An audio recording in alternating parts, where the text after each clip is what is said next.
नमस्कार. पुढारी ऑनलाईनमध्ये मी विक्रम रेपे आपल्या सर्वांचं स्वागत करतो. आज एका वेगळ्या विषयासाठी आपण या ठिकाणी फेसबुकवरती लाईव्ह होतोय. आजचा विषय आहे आव्हान लॉकडाऊनचे आणि प्रेरणा शिवछत्रपतींची. या विषयावरती संवाद साधण्यासाठी आपल्याबरोबर आहेत इंद्रजित सावंत सर, इतिहास संशोधक. मी पुढारी ऑनलाईनच्या वतीने इंद्रजित सर आपलं स्वागत करतो. नमस्कार. कार्यक्रमाला पुढे वळण्यापूर्वी त्यांचा मी अल्पशा परिचय करून देतोच. तत्पूर्वी दैनिक पुढारीच्या ऑफिशियल फेसबुक पेजवरती आपण हा कार्यक्रम पाहत आहात. दैनिक पुढारीचं प्रयोग सोशल फाउंडेशनच्या वतीने आजचा हा अभिनव उपक्रम या ठिकाणी आपण करत आहोत. खरं तर कोरोनाच्या या पार्श्वभूमीवरती सगळीकडे नकारात्मक वातावरण आहे आणि या वातावरणामध्ये थोडासा सकारात्मक इतिहास जो आहे त्या इतिहासाची उजळणी करणे आवश्यक आहे आणि त्याच दृष्टिकोनातून आजचा हा कार्यक्रम आपण या ठिकाणी आयोजित केला आहे. कार्यक्रमाला पुढे वळण्यापूर्वी आपल्याबरोबर इंद्रजित सावंत सर आहेत. त्यांचं पुनश्च एक वेळ मी स्वागत करतो आणि त्यांचा अल्पशा परिचय करून देऊन आपण पुढच्या कार्यक्रमाकडे वळूयात. इंद्रजित सावंत सर मूळचे कोल्हापूरचेच आहेत. इतिहास अभ्यास, त्याचबरोबर इतिहासाचं संशोधन आणि त्याचबरोबर लेखन या तिन्ही गोष्टींसाठी संपूर्ण महाराष्ट्रामध्ये ते परिचित आहेत. संशोधन ग्रंथ त्यांनी लिहिलेले आहेत. त्याच्यामध्ये शोध भवानी तलवारीचा हे पुस्तक त्यांचं अतिशय गाजलेलं आहे. त्याचबरोबर शिवछत्रपतींच्या समाधीचा शोध आणि बोध, प्रतापगडची जीवनगाथा आणि राजश्री छत्रपती शाहू महाराज अशा विषयांवरती त्यांनी संशोधन ग्रंथ लिहिलेले आहेत. या संशोधन आणि लेखनाबरोबरच शिवळ काळातील जी दुर्मिळ शस्त्रास्त्रे आहेत त्यांचा सुद्धा संग्रह त्यांनी केलेला आहे. तीही वेगळी आवड म्हणायला हरकत नाही सर, की त्यांनी जोपासलेली आहे. टप्प्याटप्प्याने बोलता बोलता शस्त्रे कुठली कुठली आहेत त्याचा सुद्धा आपण संदर्भ घेऊयाच. त्याचबरोबर 6 जून रोजी रायगडवरती राज्याभिषेक होतो. त्या राज्याभिषेकाचे अध्यक्ष म्हणून सुद्धा त्यांनी यशस्वीपणे नियोजन केलेले आहे. त्याचबरोबर कोल्हापूरमध्ये लक्ष्मीविलास पॅलेस म्हणजेच राजश्री छत्रपती शाहू महाराजांचं जन्मस्थळ आणि त्याचबरोबर नर्सरी बाग येथे ज्याचं नुकतंच लोकार्पण झालं ते शाहू समाधी स्मारक, या दोन्ही जी स्थळं आहेत ही स्फूर्तीस्थळं आहे असं म्हणायला हरकत नाही. तर त्यांच्या दोन्हीच्या विकास आणि जतनासाठी ज्या समित्या स्थापन केल्या त्या समित्यांवरती सदस्य म्हणून सुद्धा सरांनी काम केलेलं आहे. छत्रपती शाहू महाराजांच्या दुर्मिळ छायाचित्रांचं संग्रहण सुद्धा केलेलं आहे. म्हणजे शस्त्रास्त्रांचं संग्रहण आहेच, त्याचबरोबर दुर्मिळ छायाचित्र आहेत, त्या छायाचित्रांचं संग्रहण सुद्धा सरांकडे आहे. छत्रपती शाहू महाराजांच्या स्वतःच्या छायाचित्राबरोबरच त्यांच्या निगडीत असणाऱ्या किंवा त्यांच्याबरोबर असणाऱ्या व्यक्तीसुद्धा ज्या आहेत त्यांचं सुद्धा संग्रहण सरांकडे आहे. आणि सर्वात महत्त्वाची आणि वेगळी गोष्ट म्हणजे छत्रपती शिवाजी महाराजांची राजमुद्रा जी आहे ती दुसरी राजमुद्रा जी आहे ती दुसरी राजमुद्रा सुद्धा सरांनी प्रकाशित केलेली आहे त्यांच्या लेखनाच्या माध्यमातून. मी कमेंट बॉक्समध्ये छत्रपतींची जी राजमुद्रा आहे दुसरी ती राजमुद्रा आपल्याला कमेंट बॉक्समध्ये दिसेलच. त्याचबरोबर शिवाजी महाराजांची अप्रकाशित काही पत्रे सुद्धा होती. ती 13 अप्रकाशित पत्रे जी आहेत त्याचं त्यांनी संशोधन करून प्रकाशन केलेलं आहे. असं एक आगळंवेगळं व्यक्तिमत्व. खरं तर इतिहास संशोधनामध्ये त्यांना मी ज्येष्ठ म्हणू की युवा म्हणू हेच मला समजत नाही आहे. असं इंद्रजित सावंत सर एक आगळंवेगळं व्यक्तिमत्व आपल्याबरोबर आहे. पुन्हा एक वेळ मी त्यांचं स्वागत करतो. नमस्कार सर. नमस्कार. तर टप्प्याटप्प्याने आपण काही प्रश्नांकडे वळतोय. आपण दैनिक पुढारीच्या प्रिंट असेल किंवा वेबचं माध्यम असेल यातून आपल्याशी संपर्क साधताना हा जो विषय आहे आव्हान लॉकडाऊनचे आणि प्रेरणा शिवछत्रपतींची या विषयावरती आपले सुद्धा काही प्रश्न असतील तर निश्चितपणाने आपण ते विचारावे असं आव्हान आम्ही केलेलं होतं. या आव्हानाला प्रतिसाद म्हणून आपण ईमेलवरती आणि त्याचबरोबर व्हॉट्सअपवरती प्रश्न पाठवले. त्या प्रश्नांचा संदर्भ घेऊन आणि इतिहासाची उजळणी करून आणि सर्वात महत्त्वाचं म्हणजे शिवछत्रपतींना अभिवादन करून आजच्या या कार्यक्रमाला मी सुरुवात करतोय. पहिला प्रश्न आहे तो म्हणजे कोल्हापूरशी निगडीत, अतिशय जिव्हाळ्याचा प्रश्न आहे. खरं तर शिवछत्रपती आणि त्यांचा इतिहास आणि कोल्हापूर याचं एक आगळेवेगळं नातं सुद्धा आहे. छत्रपतींच्या जीवनातील बराचसाच काळ त्यांनी कोल्हापूरच्या या किल्ल्यांवरती व्यतीत केलेला आहे. त्याच्यातील एक सर्वात महत्त्वाचा किल्ला म्हणजे पन्हाळा. त्यालाच अनुषंगून पहिला प्रश्न आहे जो लॉकडाऊनशी सुद्धा रिलेट होतो. तर प्रश्न असा आहे, पन्हाळ्याच्या वेढ्यावेळी म्हणजेच सिद्धीश्वरचा जो पन्हाळ्याला वेढा पडला, तर त्या वेढ्यावेळी महाराजांनी संयम कसा राखला आणि सुटकेसाठीची यशस्वी जी आहे ती व्यूहरचना कशी केली. म्हणजेच आज आपण आपल्या घरामध्ये लॉकडाऊन आहोत, महाराज त्यावेळी वेढ्यामध्ये अडकलेले होते. पण एक लक्षात ठेवा, महाराज वेढ्यामध्ये अडकलेले होते ते गडावरती होते आणि ते तितके सुरक्षित नव्हते जितके आपण सुरक्षित आहोत. त्यामुळं घरी राहा, सुरक्षित राहा असा संदेश देऊन या प्रश्नाकडे बोलूयात. सर, काय सांगाल? पहिला जो प्रश्न आहे तो कोल्हापूरशी रिलेटेड आहे.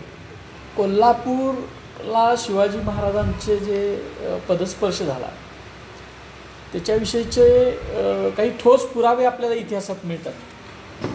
आपण लॉकडाऊनच्या त्या पन्हागडच्या वेड्याकडे येऊ नंतर. ज्या वेळेला शिवाजी महाराजांनी अफजल खानाला प्रतापगडाच्या पायथ्याला मारलं, त्याच्यानंतर बरोबर 17व्या दिवशी शिवाजी महाराज हे कोल्हापूरला आलेले होते. त्यांनी कोल्हापूरच्या अंबामातेचं दर्शन घेतलं, तिची आराधना केली अशी सुद्धा उल्लेख आहे. आणि तिथून त्यांनी बरोबर दुसऱ्या दिवशी म्हणजे 10 नोव्हेंबरला मारलं आणि 28 नोव्हेंबरला पन्हाळ्याचा किल्ला जिंकला. नोव्हेंबर, डिसेंबर, जानेवारी, फेब्रुवारी, मार्च असे तब्बल 5 महिने शिवाजी महाराज कोल्हापूरच्या परिसरात होते. बरं. मग त्याच्यामध्ये एक मोठी लढाईसुद्धा कोल्हापूरच्या जवळपास झाली. रुस्तमे जमा आणि अफजल खानाचा मार खाऊन गेलेला जो मुलगा होता फाजल खान, ही दोघंसुद्धा आदिलशाहीकडनं परत शिवाजी महाराजांच्यावर चाल करून आले. कारण पन्हाळागडचा किल्ला म्हणजे आदिलशाहीची उपराजधानी होता. त्याला दख्खन दौलत म्हटलं जायचं आणि ते दक्षिणेचं प्रवेशद्वार म्हणून सुद्धा ओळखलं जायचं. म्हणजे उत्तरेकडून जे यायचे त्याला दक्षिणेचं प्रवेशद्वार सुद्धा म्हटलं जायचं. आणि आदिलशाहीच्या राजवटीमध्ये ज्या किल्ल्याला उपराजधानीचा म्हणजे राजधानी विजापूर आणि पन्हाळा ही उपराजधानी म्हणजे डोंगरी किल्ल्यातली राजधानी आदिलशाहीची ती पन्हाळा म्हटलं ते चालेल. उपराजधानीपेक्षा राजधानीचा पण म्हणून दख्खन दौलत असा किल्ला शिवाजी महाराजांनी जिंकला. अफजल खानाला मारलं ह्याचा जो प्रचंड धक्का विजापूरच्या आदिलशहांना बसला होता. बरोबर. त्याच पद्धतीनं पन्हागडसारखा एक बेलाद आणि महत्त्वपूर्ण दुर्ग त्यांच्या हातातनं गेला आणि तो स्ट्रॅटेजिकली पन्हाळा खूप महत्त्वाच्या लोकेशनवर आहे. म्हणजे पन्हाळ्याच्या आजूबाजूतनं जे काही घाट जातात आणि पन्हाळा खूप मोठा किल्ला आहे. म्हणजे तत्कालीन जगामध्ये जे नामवंत किल्ले होते त्याच्यामध्ये पन्हाळ्याचा उल्लेख केला जायचा.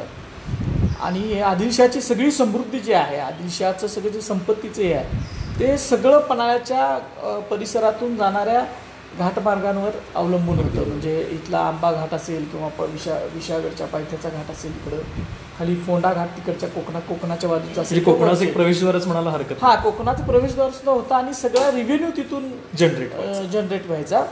आणि हा किल्ला शिवाजी महाराजांनी घेतल्यानंतर आदिलशाने त्यांच्यावर रुस्तमे जमा आणि फाजल खान या दोघांची नेमणूक केली. त्यांना ती एक मोठी लढाई कोल्हापूरच्या परिसरात झाली. ती मैदानातली लढाई. शिवाजी महाराज हे गनिमी काव्यासाठी मराठी त्यावेळा प्रसिद्ध होते, पण शिवाजी महाराजांची पहिली मैदानातली लढाई म्हटली तर चालेल. एक बेलसरला झाली होती पुरंदरच्या पायथ्याला, पण ही समोरासमोरची फाईट झाली. बरोबर. आणि ह्याच्यामध्ये शिवाजी महाराजांनी त्या सैन्याचा प्रचंड मोठा पराभव केला आणि त्यांना पळवून लावलं. आणि मग आदिलशहानं काय केलं की कर्नूलचा जो नवाब आहे सिद्दी जोहार, त्याला कर्नूल म्हणजे आताच्या आंध्र प्रदेशमध्ये येतं ते. बरं. आणि त्यांचे वारससुद्धा अजून तिथं आहेत त्या सिद्धीचे. जसं जंजिरेकर सिद्धी आहेत, ॲबिसिनियातनं आलेली ती एक जमात होती की ज्यांनी सगळ्या भारताच्या कोस्टल किनाऱ्यावर राज्य करायचा प्रयत्न केला. आपल्याला माहिती आहे जंजिरा नावाचा किल्ला आहे समुद्रामध्ये. तसंच कर्नूलला सुद्धा तर एक सिद्धीची एक वंश होता आणि त्याच्यातला जो होता सिद्धी जोहर, त्या सिद्धी जोहरला सलाबत खान नावाचा किताब शिवाजी महाराजांनी दिला, आदिलशहानं दिला आणि शिवाजी महाराजांच्या विरुद्ध पन्हागड जिंकण्यासाठी म्हणून त्याला पाठवलं. म्हणजे आदिलशहाच्या दरबारीच तो होता. हा, आदिलशहाच्या दरबारात होता, आदिलशहाचा सरदार होता, आदिलशहाचा अंकित होता. तो प्रचंड मुत्सद्दी होता, ताकदवान होता, शूर सुद्धा होता तितकाच. बरोबर. त्याच्याबरोबर सिद्धी जोहर आणि त्याचा जावई सिद्धी मसूद अशी आणि बाकीची होती खूप जण. पिडनाईक बेरड होता, बाजी घोरपडे होते, असे अनेक अनेक मंडळी जी आहेत ती आदिलशाही सरदार हे सगळं इकडंपर्यंत आलेली होती. आणि शिवाजी महाराजांनी काय केलं की शिवाजी महाराजांनी ह्यांना पन्हाळा जिंकून द्यायचा नाही म्हणून पन्हाळ्यावर स्वतःचा मुक्काम ठेवला. म्हणजे तितका महत्वाचा तो किल्ला असल्यामुळे स्वतः महाराज तिथे येऊन थांबले. शिवाजी महाराज राजगडला परत गेले नाहीत. बरोबर. शिवाजी महाराज या परिसरात जवळजवळ तब्बल वर्षभर होते. म्हणजे नोव्हेंबरला आले ते 13 जुलैला पन्हाळ्यावरती निघाले. त्यावेळी राजधानी राजगड होती. हा, राजगड राजधानी होती पुण्याजवळची आणि तिथं होते. तिकडे गेले नाही, या परिसरातच ते राहिले थांबले. आणि 3 मार्च ते 13 जुलै, मार्च, एप्रिल, मे, जून, जुलै म्हणजे असे तब्बल 5 महिने सिद्धी जोहरच्या वेड्यात पन्हाळ्यावर शिवाजी महाराज अडकून पडलेले होते. आणि शिवाजी महाराजांच्या आयुष्यातला सुद्धा हा पहिलाच वेढा, एवढा मोठा, इतक्या कालावधीचा पहिला वेढा. शिवभारत नावाचं एक ग्रंथ आहे की जो शिवाजी महाराजांच्या इतिहासाला प्रमाण मानला जातो सगळ्या संशोधकांमध्ये. तर त्याच्यामध्ये तो वेढा किती मजबूत होता याचं वर्णन केलं आहे शिवभारतकारानं त्यात. तर तो म्हणतोय की मुंगीसुद्धा म्हणजे पिपिलिका सुद्धा आत बाहेर करू शकत नाही, मुंगीसुद्धा आत जाऊ शकत नाही वेड्यातून पन्हागडावर, आणि पन्हागडातून वेड्याच्या बाहेर मुंगी येऊ शकत नाही, मुंगीसुद्धा आत बाहेर करू शकत नाही, इतका तो मजबूत वेढा घातलेला होता. आणि अशा वेड्यामध्ये शिवाजी महाराज अडकले. शिवाजी महाराजांचा सुद्धा हा पहिलाच अनुभव की वेड्यामध्ये अशा एवढ्या मोठ्या संख्येनं आलेल्या सैन्याशी अडकणं. बरोबर. आणि तसा पन्हागड त्यांच्यासाठी नवीन होता लढण्यासाठी. पन्हागड हा एकतर मजबूत किल्ला आहेच, त्याच्यामध्ये काही दुमतच नाही.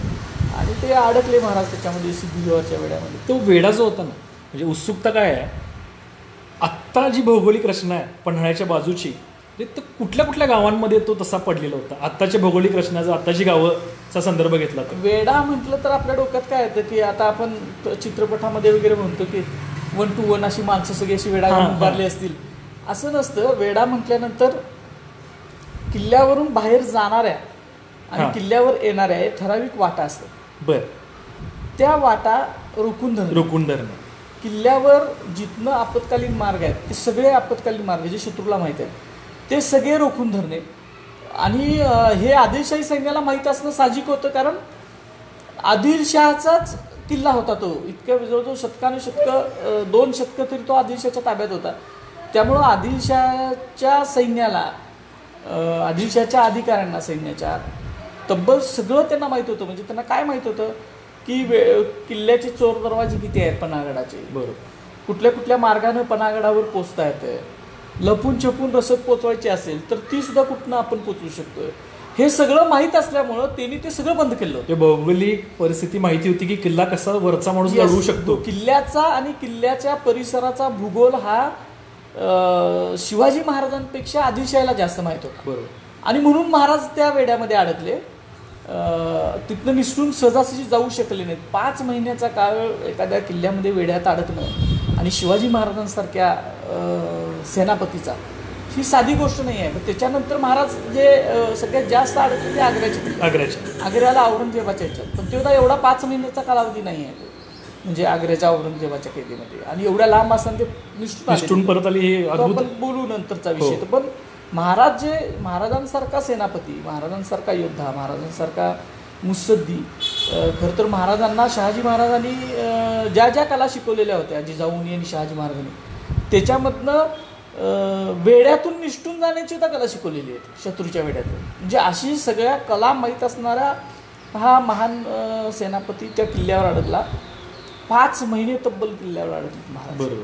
आणि त्याच्यामध्येच आपल्याला माहीत आहे की मार्च झाला, मार्च, एप्रिल, मे, जून आणि जुलैला मुसळधार मान्सून आपल्या इथे चालू होतं. आणि पन्हाळ्यावर तर प्रचंड पाऊस होता आज. पन्हाळा सगळ्या परिसरात आजही पाऊस होते. मग महाराजांना वाटलं की आता या मुसळधार पावसामध्ये वेढा काय टिकू शकणार नाही. पण सिद्धी जोहर सुद्धा तेवढाच मुत्सद्दी आणि तेवढाच तो चाणाक्ष होता. त्यानं पावसाळ्याच्या अगोदरच किल्ल्याच्या जिथं त्याच्या चौक्या होत्या सगळ्या किंवा त्याचे जे हे होते त्याची जी छावणी होती, लष्कराच्या छावण्या वेगवेगळ्या ठिकाणी होत्या. म्हणजे 4 दरवाजाच्या बाहेर, 3 दरवाजाच्या बाहेर, वाघ दरवाजाच्या बाहेर, अशा ज्या काही छावण्या होत्या सगळीकडे त्याच्या ज्या रोखून धरल्या होत्या पन्हाळ्याच्या त्यानं वाटा, तर सगळीकडे पावसाळ्याची त्याने तरतूद करून ठेवली. आणि महत्त्वाचा उल्लेख तुम्ही आता एक सांगितला तो म्हणजे 4 दरवाजा. पन्हाळ्यावरती 4 दरवाजा सुद्धा अस्तित्वात होता. सरांचंच परनालकृती पन्हाळा नावाचं पुस्तक आहे. परनाल पर्वत पन्हाळा. तर त्या पुस्तकामध्ये पन्हाळगडची संपूर्ण माहिती अतिशय थोडक्यामध्ये दिलेली आहे. आणि त्याच्यामध्ये एक महत्त्वाचा उल्लेख म्हणजे पन्हाळा हा असा गड आहे जिथं ऐतिहासिक जे काय दस्तावेज आहेत किंवा ऐतिहासिक वास्तू असतील सगळ्यात जास्त महाराजांचा इतिहास पन्हाळा सांगत असेल कदाचित. सगळ्यात जास्त वास्तू शिल्लक असणारा दुर्ग म्हटला तर पन्हाळा आहे. शिवकाळाच्या आणि त्याच्या अगोदरच्या. खरं तर पन्हाळा हा सगळ्या म्हणजे आदिलशाहीच्या बहमनी काळातल्या वास्तू त्याच्यावर आहेत, आदिलशाहीच्या काळातल्या वास्तू त्याच्यावर आहेत, शिवकाळातल्या वास्तू त्याच्यावर आहेत, नंतर शिवकाळाच्या नंतर महाराणी ताराबाईंच्या काळातल्या वास्तू त्याच्यावर आहेत, त्यानंतर शाहू महाराजांच्या काळातल्या वास्तू आहेत, ब्रिटिश काळातल्या वास्तू आहेत. शाहू महाराज ब्रिटिश काळ एकच असं एक वेगळ्या पद्धतीचं वास्तूंचं संग्रहालय म्हटलं तर चालेल वेगवेगळ्या राजवटीतले. आणि अजूनही इंटॅक्ट आहेत बऱ्यापैकी पन्हाळ्याच्या. आता रस्ता झाल्यामुळे त्याचं दुर्गमत्व गेलं, पण त्यावेळेला तो खूप दुर्गम होता. खरं तर त्याची सुरुवातच कोल्हापूरच्या पुढं गेल्यानंतर तिथून सुरू व्हायची. आपल्या केरली वगैरे जी गावं आहेत तिथून त्याचा चढ सुरू व्हायचा. जो घाट आता सुरू होतोय आपला केरली गावापासून, म्हणजे केरलीचं जरासं पुढचं गाव, म्हणजे तिथून जो घाट सुरू व्हायचा, संभाजीचा वड नावाचं एक ठिकाण होतं, म्हणजे त्याला म्हटलं जायचं खूप मोठा वडाचं झाड होतं. तिथून पन्हाळ्याच्या चढायला सुरुवात व्हायची जुन्या काळात. आणि तिथून मग ते पन्हाळ्यावर जायचं. म्हणजे एवढं ते मोठं होतं पन्हाळ्याचं हे. आणि असं असल्यामुळं पन्हाळ्याला वेढा घालला मोठी सेनासुद्धा लागायची. आणि त्याच्यामुळे शिवाजी महाराज ते प्रचंड सेना तो घेऊन आल्यामुळे अडकले. 5 महिने महाराजांनी तिथं काढले. बाहेरतून आत संदेशसुद्धा येऊ शकत नव्हता, कारण हरकारे हेर येऊ शकत नव्हते. आणि आतून बाहेरसुद्धा संदेश देणं मुश्किल होतं त्याचे. असं एवढा वेळा कडक होता. आणि 13 जुलैला 12 जुलैच्या रात्री आषाढवद्य प्रतिपदेच्या 12 जुलै आषाढवद्य प्रतिपदेची रात्र होती ती. म्हणजे आणि त्या रात्री शिवाजी महाराजांनी पन्हाळ्याचा राजदिंडी नामक एक आपत्कालीन दरवाजा आहे, ज्याला चोर दरवाजा म्हणतात, त्या भागातून शिवाजी महाराज निसटले आणि विशाळगडाला गेले. तो एक वेगळा घटनाक्रम आहे. आता इथं आपण काय घेतलं पाहिजे इतिहासाकडनं, तर शिवाजी महाराज हे हाराकिरी त्यांनी केली नाही, त्यांनी योग्य संधीची वाट बघितली. म्हणजे त्यांना वेड्यातून सुटून जायचं असेल तर त्यांच्या किल्ल्यावर सुद्धा महाराजांच्याकडे जवळजवळ 5000चं सैन्य होतं. ते एका बाजूनं छापा टाकून आपण निसटून जाऊ अशा पद्धतीने सुद्धा त्यांनी हाराकिरी करायचा प्रयत्न केला असता, पण महाराजांनी तसं केलं नाही. महाराज शांतपणे संयमानं किल्ल्यावर योग्य संधीची वाट बघत बसले.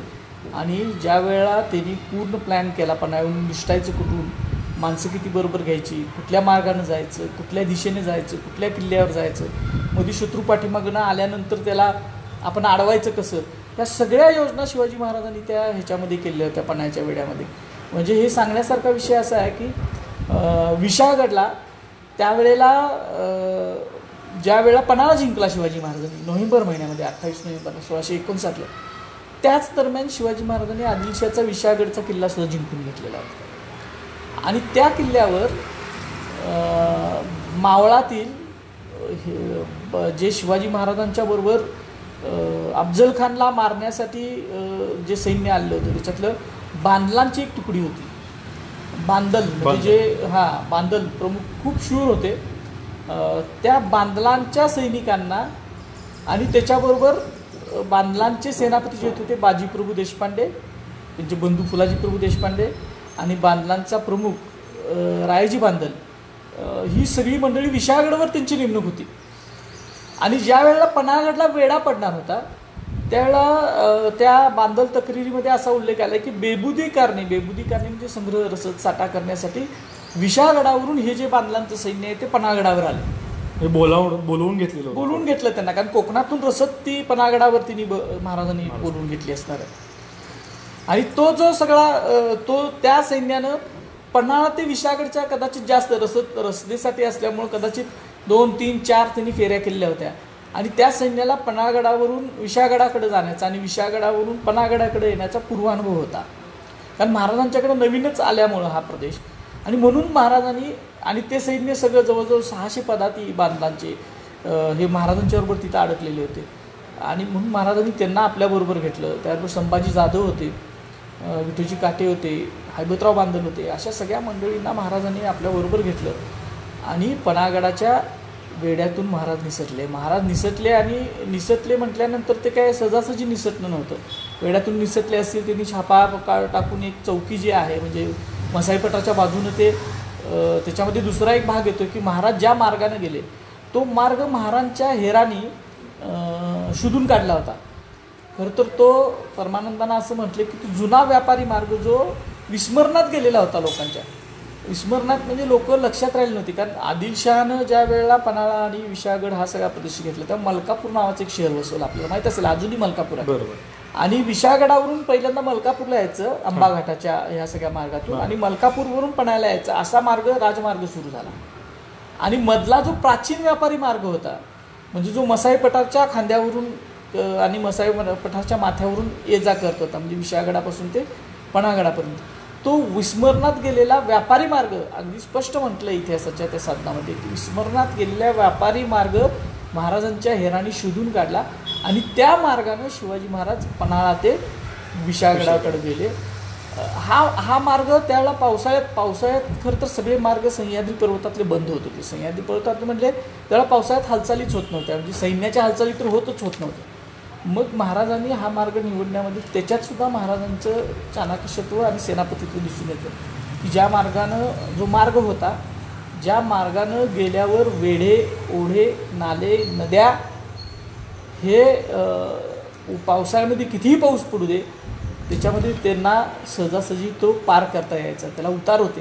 उतार म्हणजे ज्यातून नद्या आपण किंवा ओढे सहज पार करू शकतो चालत कुठलीही साधनं घेता, त्याला उतार म्हणतात. तसे उतार सगळ्या त्या मार्गावर आहेत आणि म्हणून महाराजांनी तो मार्ग निवडला. आणि पन्हाळ्याहून महाराज निसटले. आपल्याला बाकीचं माहीत आहे पावनखिंड म्हणजे खरं तर त्या पांढरं पाण्याला महाराजांनी अडवलं. म्हणजे महाराजांची योजना होती. म्हणजे हे आत्ता जे आपण सांगतो की महाराज सुटले आणि महाराज गेले आणि पाठीमागनं सैन्य आल्याचं कळालं मग महाराजांनी बाजीप्रभू म्हटले की महाराज तुम्ही पुढे जावा आम्ही थांबतो. तर असं नव्हतं. ही पूर्ण प्लॅन योजना होती महाराजांची. एक प्रकारची ती सुटकेसाठीची कमांडो कारवाई म्हटली तर चालेल. त्याच्यासाठी महाराजांनी सांगितल्याप्रमाणे सैन्य कुठलं घ्यायचं बरोबर, मार्ग कुठला घ्यायचा, मार्गात थांबायचं कुठं, कुणी थांबायचं. म्हणजे जी पांढरं पाण्यापासून जी लढाई सुरू झाली म्हणजे महाराज ज्या वेळेला 13 जूनला सुटले आणि रात्रभराची दौड करून ते पहाटे ह्याला पांढरं पाण्याला पोहोचले. आणि त्या ठिकाणी महाराजांनी मग बांधलांच्या रायजी नाईकला सांगितलं की पाठीमागनं शत्रू येतोय, तो शत्रू जोरावर आहे आणि तुम्ही इथं थांबायचं निम्मे मावळे घेऊन. आणि पुढं सुद्धा विशाळगडला सुद्धा सूर्यराव सुर्वे आणि दशरथराव दळव्यांचा वेढा पडला होता. ते सुद्धा आदिलशाहीचे तोच संदर्भ महत्वाचा आहे. म्हणजे बऱ्याच जणांच्या तो विस्मरत जातो की महाराज जातानाही महाराजांची लढाई उलट अवघड होती.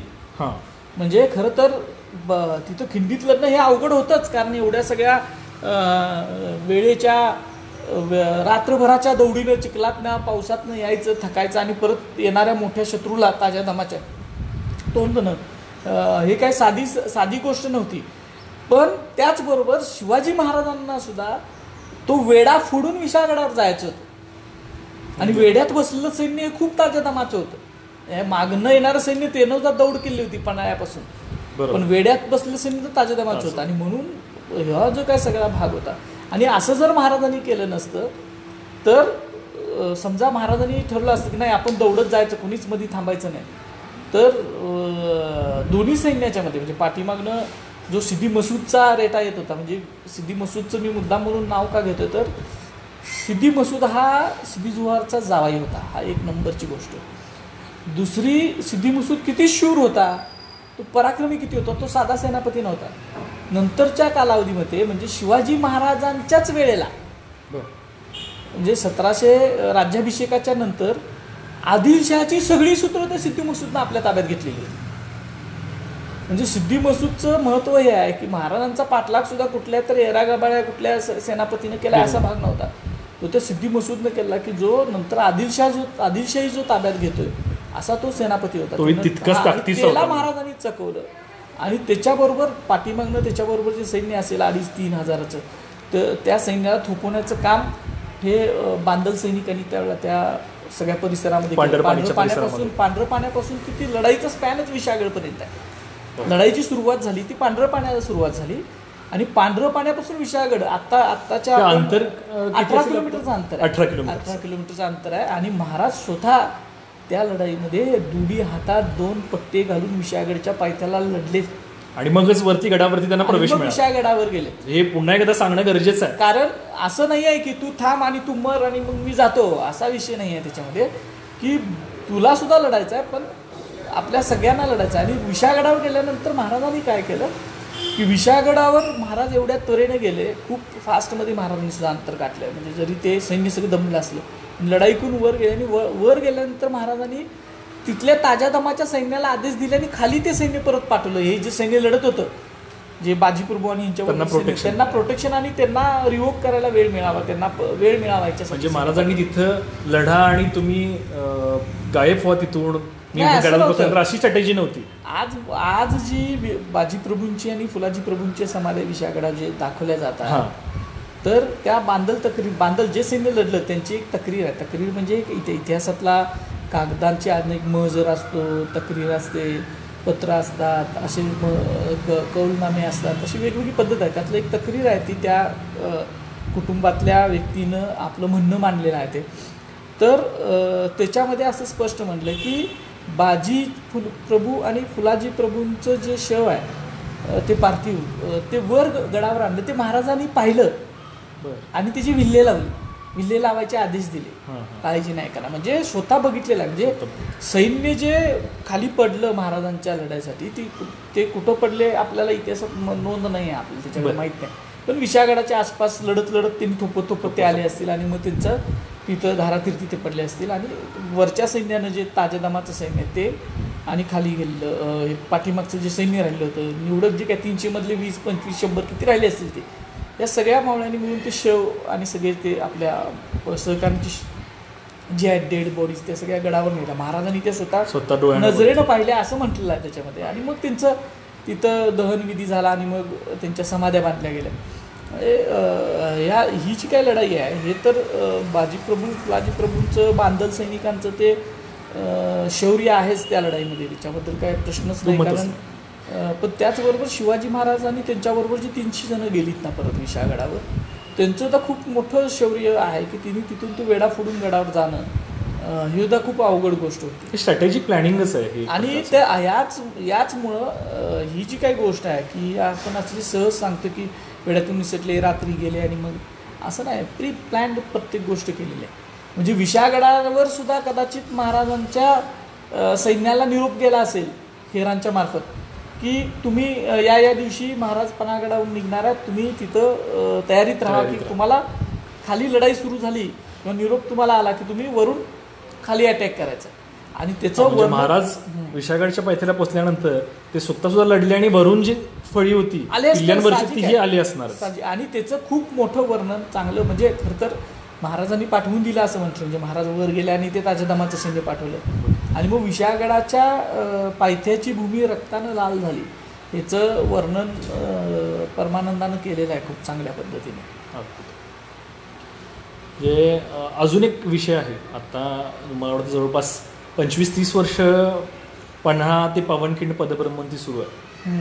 पण बरेचसेच लोक आम्हालाही एक वेगळा फीडबॅक देत आहेत आणि या माध्यमातून आम्हाला मुद्दामून सांगायचं आहे की पन्हाळा पावनखिंड ते विशाळगड हा महाराजांच्या पदस्पर्शाने पावन झालेला तो प्रदेश आहे आणि आपण त्या पदभ्रमंतीला जाताना तुम्ही इतिहासाचा मान राखलाच पाहिजे.